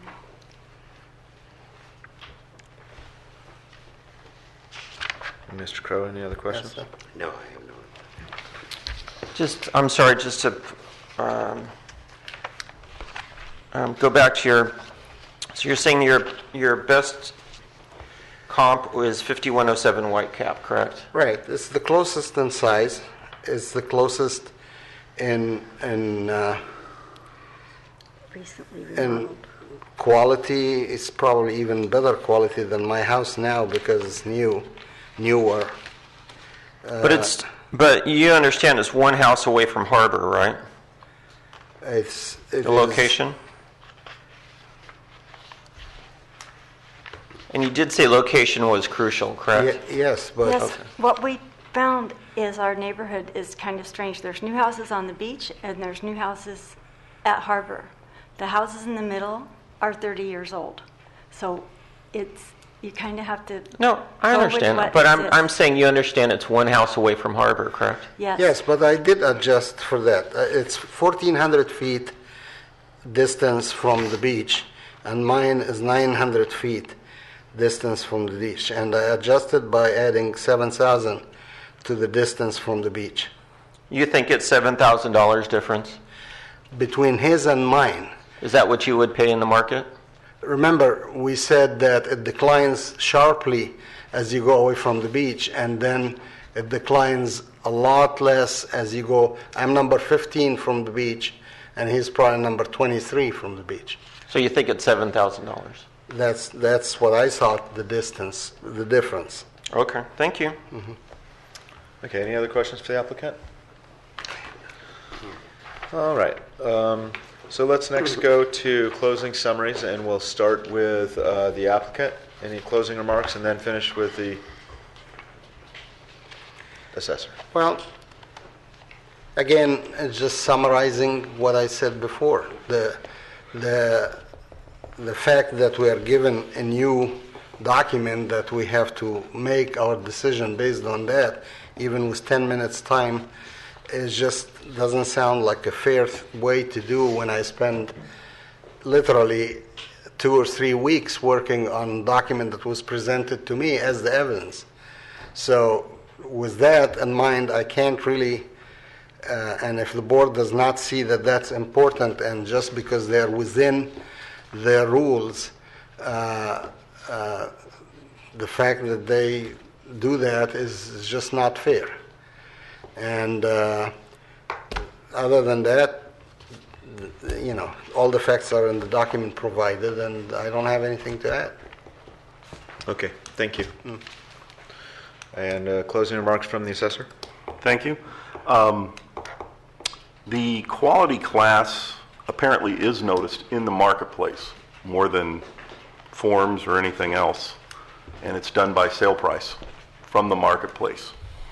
And they are the final judge, in my opinion. Normally don't do this. I do want to just comment why I didn't use 5020 Island. It's older than any comp, and I was already uncomfortable because all my comps are older than the subject. So that probably was the biggest factor that threw it out. I also want you to note that we kind of agree with the applicant about no view. We do not classify any of the comps used by the assessor, nor in this case 5020 Island View, that was not used by the assessor as view homes. There is some peekaboo deck things that they can see the ocean, and the reason we don't give them credit for that is that on a given day another lot or house can be built sometime in the future and maybe eliminate that view. And so that's kind of a standard policy. That could be one reason. And the other one, frankly, it's, like I said, a little peekaboo view, and you're exhausted by the time you walk up 3 stories and get to the top deck to see the view.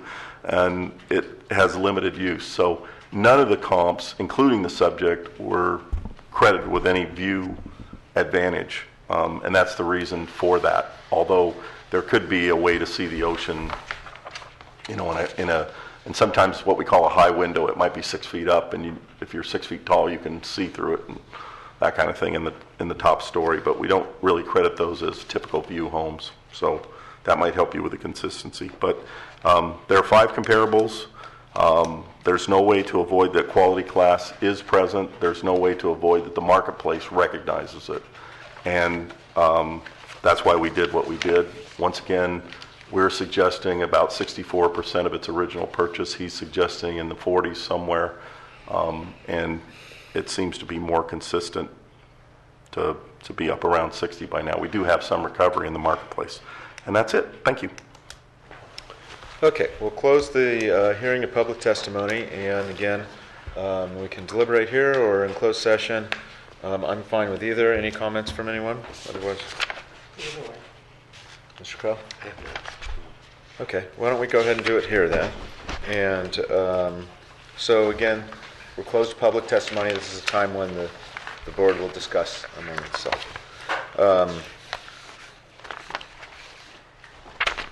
Mr. Curtis, any comments? Not right this second. No. Okay. Mr. Carell?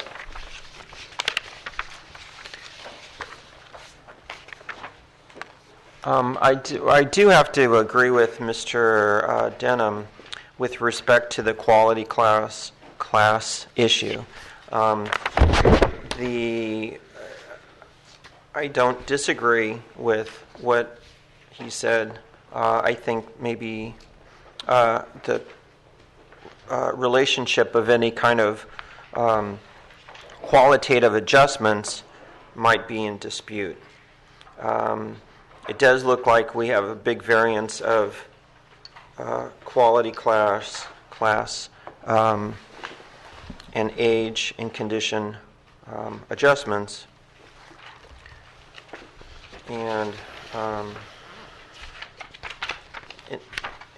generally, I would probably have to, side with the assessor.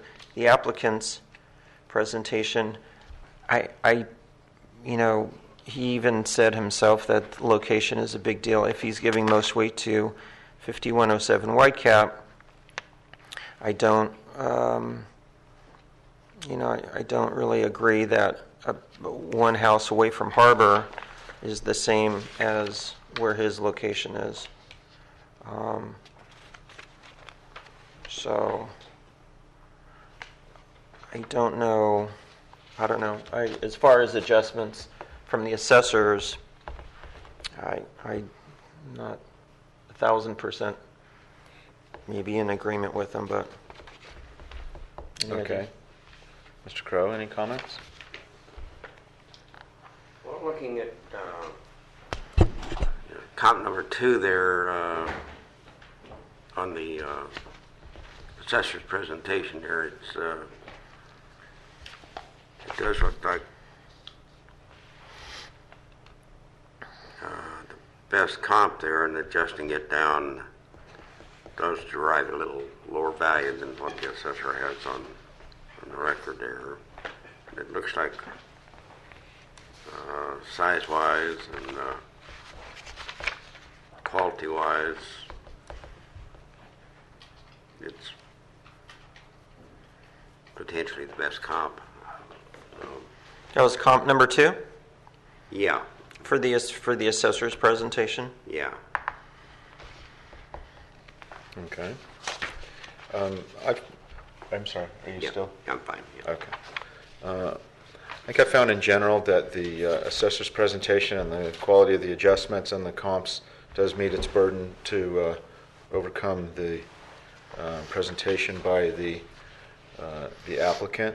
At the same time, I do think that there is a balance to be maintained if the assessor's office does take it upon itself to supply information ahead of time to the applicant without a formal exchange of information, that there's also a very strong obligation to make sure that the applicant knows that that information is preliminary, could change at any time, and may not even be represented at the hearing, which is true. Without a formal exchange, those are the rules. But that's something I think that in this case did cause some confusion from the perspective of the applicant. Probably deception is a better word, but I think, given everyone's good intent, I think it's more a lack of attention to clarifying information. But I do find, in my opinion, that the assessor's comps and appraisal does overcome the information presented by the applicant. Any other comments before we move to make a decision? Yeah, I don't disagree with your assessment. Okay. Okay, so do we have a motion?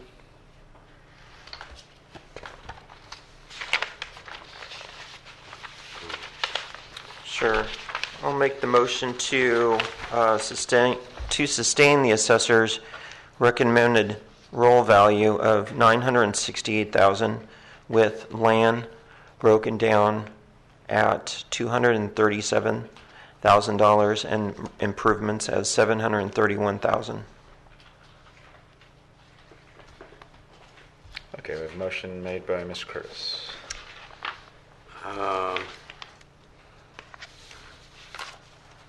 I'll second that motion. Okay. Before we finalize, I did want to clarify with my comments about providing information to the applicant that I don't necessarily think that Mr. Denham either did anything wrong or even knew that the information had been provided. But as a general practice, my comments were related to that. So I want to clarify that. So a motion made by Mr. Curtis to sustain the assessor's value, and seconded by Mr. Crow, and motion carries. Thank you for your time and the detail and everything that you put in to your presentation. Excuse me, Chairman Stern, did the clerk wish Mr. Stern to also vote with the electronic voting system, or is the clerk okay? I voted. Okay, I didn't see anything. And hold on one second, we have a question from Mr. Crow.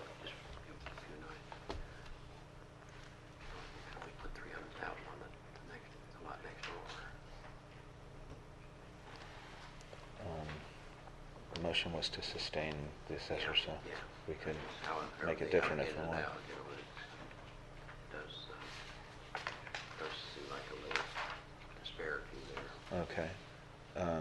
So Mr. Crow's question is related to, before you go, related to allocation, and maybe I'll just put that to Mr.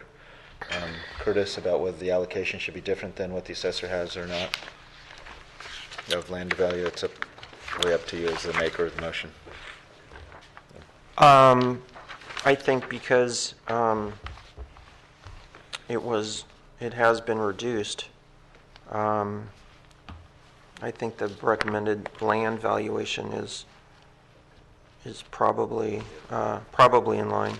Well, where my issue is that on the vacant lot we put $300,000, and on this lot, $37,000.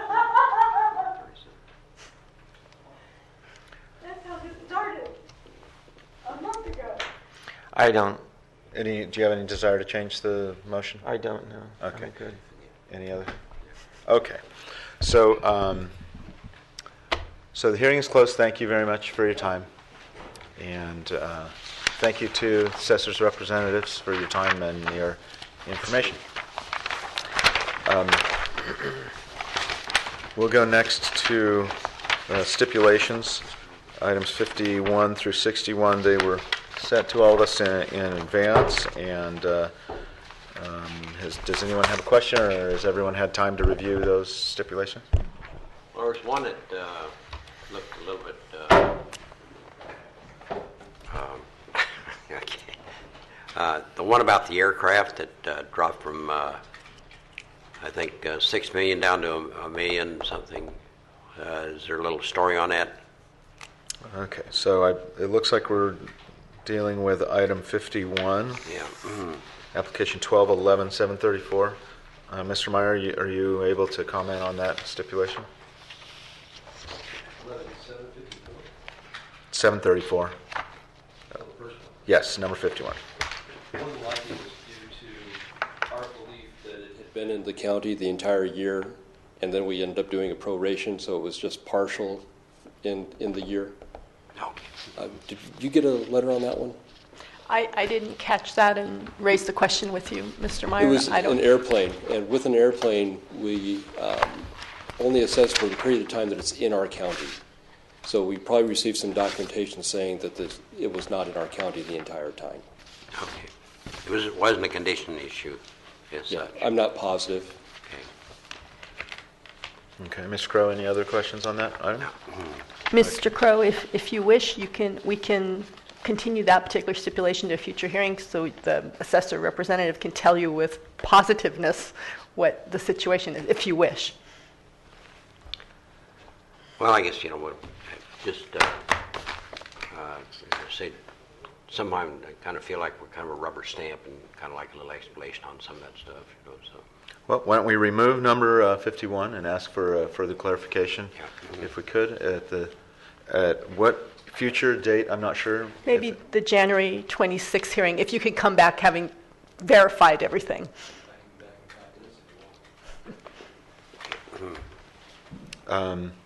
Well, if it's 5 minutes, I think that would be okay. Okay, so let's look at items 52 through 61. Any questions on those stipulations? I have none. Okay, so I'm looking for motion to approve the stipulations. So moved. Second. Okay, moved by Mr. Crowe, seconded by Mr. Curtis, and motion carries. Do you have the stipulations here? Yes. The chair. It might actually be written on there. Huh? It might be written on there. This one just barely came under the 5 million threshold. Okay. So no, it's got no explanation on it.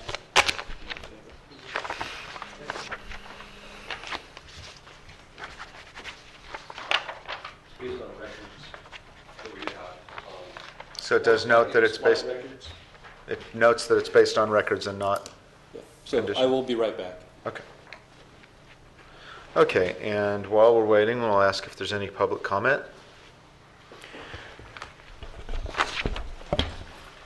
Thank you, Mr. Chairman. Rick Denham with Ventura County Assessor's Office. I just want to say I appreciate all the board's feedback. In this particular case, I think the confusion was developed because he was getting his information from one source, and I didn't even know what he had. So in there maybe lies the problem. The two documents I saw that he quoted as mine were neither one from mine. So I think he got it from the left hand, thought that was going to be the final arbitrator. I do verbally try to communicate with them that anything can change, especially at the last. I do it every time. I did it in this case, but sometimes they don't hear that, and I'm thinking of maybe doing an email as a backup in the future, because this has happened before. I think sometimes sincerely, sometimes not so sincerely. And, you know, in the future, maybe I'll do a little better job and just put it in writing and show you, yeah, you know, at the final, it can change. So The issue I raised on in regards to the land there is, you know, we had that vacant lot, which I guess is right next to it. And yes. We put $300,000 on that, and then yes. And then allocate it to the. That's part of the allocation problem. That probably came from the original purchase price, some sort of percentage of that at that time, and that's usually what we do. We sort of allocations. Allocation, yeah, exactly. If being an appraiser, I would like it different. I would like an allocation to be more of But it would also cause a lot of work. You'd have to change it every year, the allocation, and that's probably why they don't do it. They have and unfortunately the general public, like in this case, they say, well, it says 235. Guess that's what our lot's worth, and that's not really correct. And then sometimes it's sort of locked in mandatory by law. We have to keep the allocation the same. Ironically, for them, if they ever decide to rent it or if the house burns down, it's a better allocation because it shows evidence that we put a lot of value on the improvement. And as you know, if you're trying to deduct something, the higher the improvement value against the IRS, the better. Yeah, so, exactly. Ironically, it probably helped them, but I could see the conflict. That's the allocation actual conflict, and we get into it all the time. So, thank you, Mr. Dem. Thank you. Okay. Looks like we probably do not have any other public comment since there's no one else in the public here. And any board comment? So I just wanted to agree with the chair with respect to it seems like it's a recurring problem that some of the applicants are under the impression that the data that you've given them is going to be, all of it's going to be used. What would be great, maybe you could put a worksheet on it or have them sign something that, actually makes sure that, this isn't an issue again. I get that you say it verbally, but, guess what? They don't hear it, and then, they use it against the assessors. I understand that data is going to be changing all the time, and maybe one assessor is putting weight onto approved plans where another assessor may not, but I can see how it's confusing to them, and the confusion turns into frustration, into anger, and then they don't feel like they've had a fair hearing. That's all. Okay, thank you, Mr. Curtis. Any other board comment? Okay, so we are waiting for for clarification on one stipulation. And while we're doing that, I'll ask a question of our clerk. This might be an original application, unless it was a color copy that was in we my- do everything color. So Oh, you do? Yeah. Okay, wow. Doesn't look like. Do we want to go and recess while we wait, or? I suppose so. All right. Thank you. Never mind. We won't go into recess. It's just about right. Thank you, Mr. Meyer. Yeah, members of the board looked up that application. It turns out that the airplane was not in California at all. So we removed the assessment completely. Okay. So they provided us with the proper documentation to prove it. Okay, any other questions, Mr. Crow? No. Okay, and I think then if the board is ready to take action on that stipulation, we'll need a motion on that stipulation. Right. Thank you very much. So we will I'll ask for a motion to approve item 51 on the agenda, the stipulation for VMD Aviation LLC. So moved. Second. Okay, moved by Mr. Crow, seconded by Mr. Curtis, and motion carries. And we're adjourned at 12:45.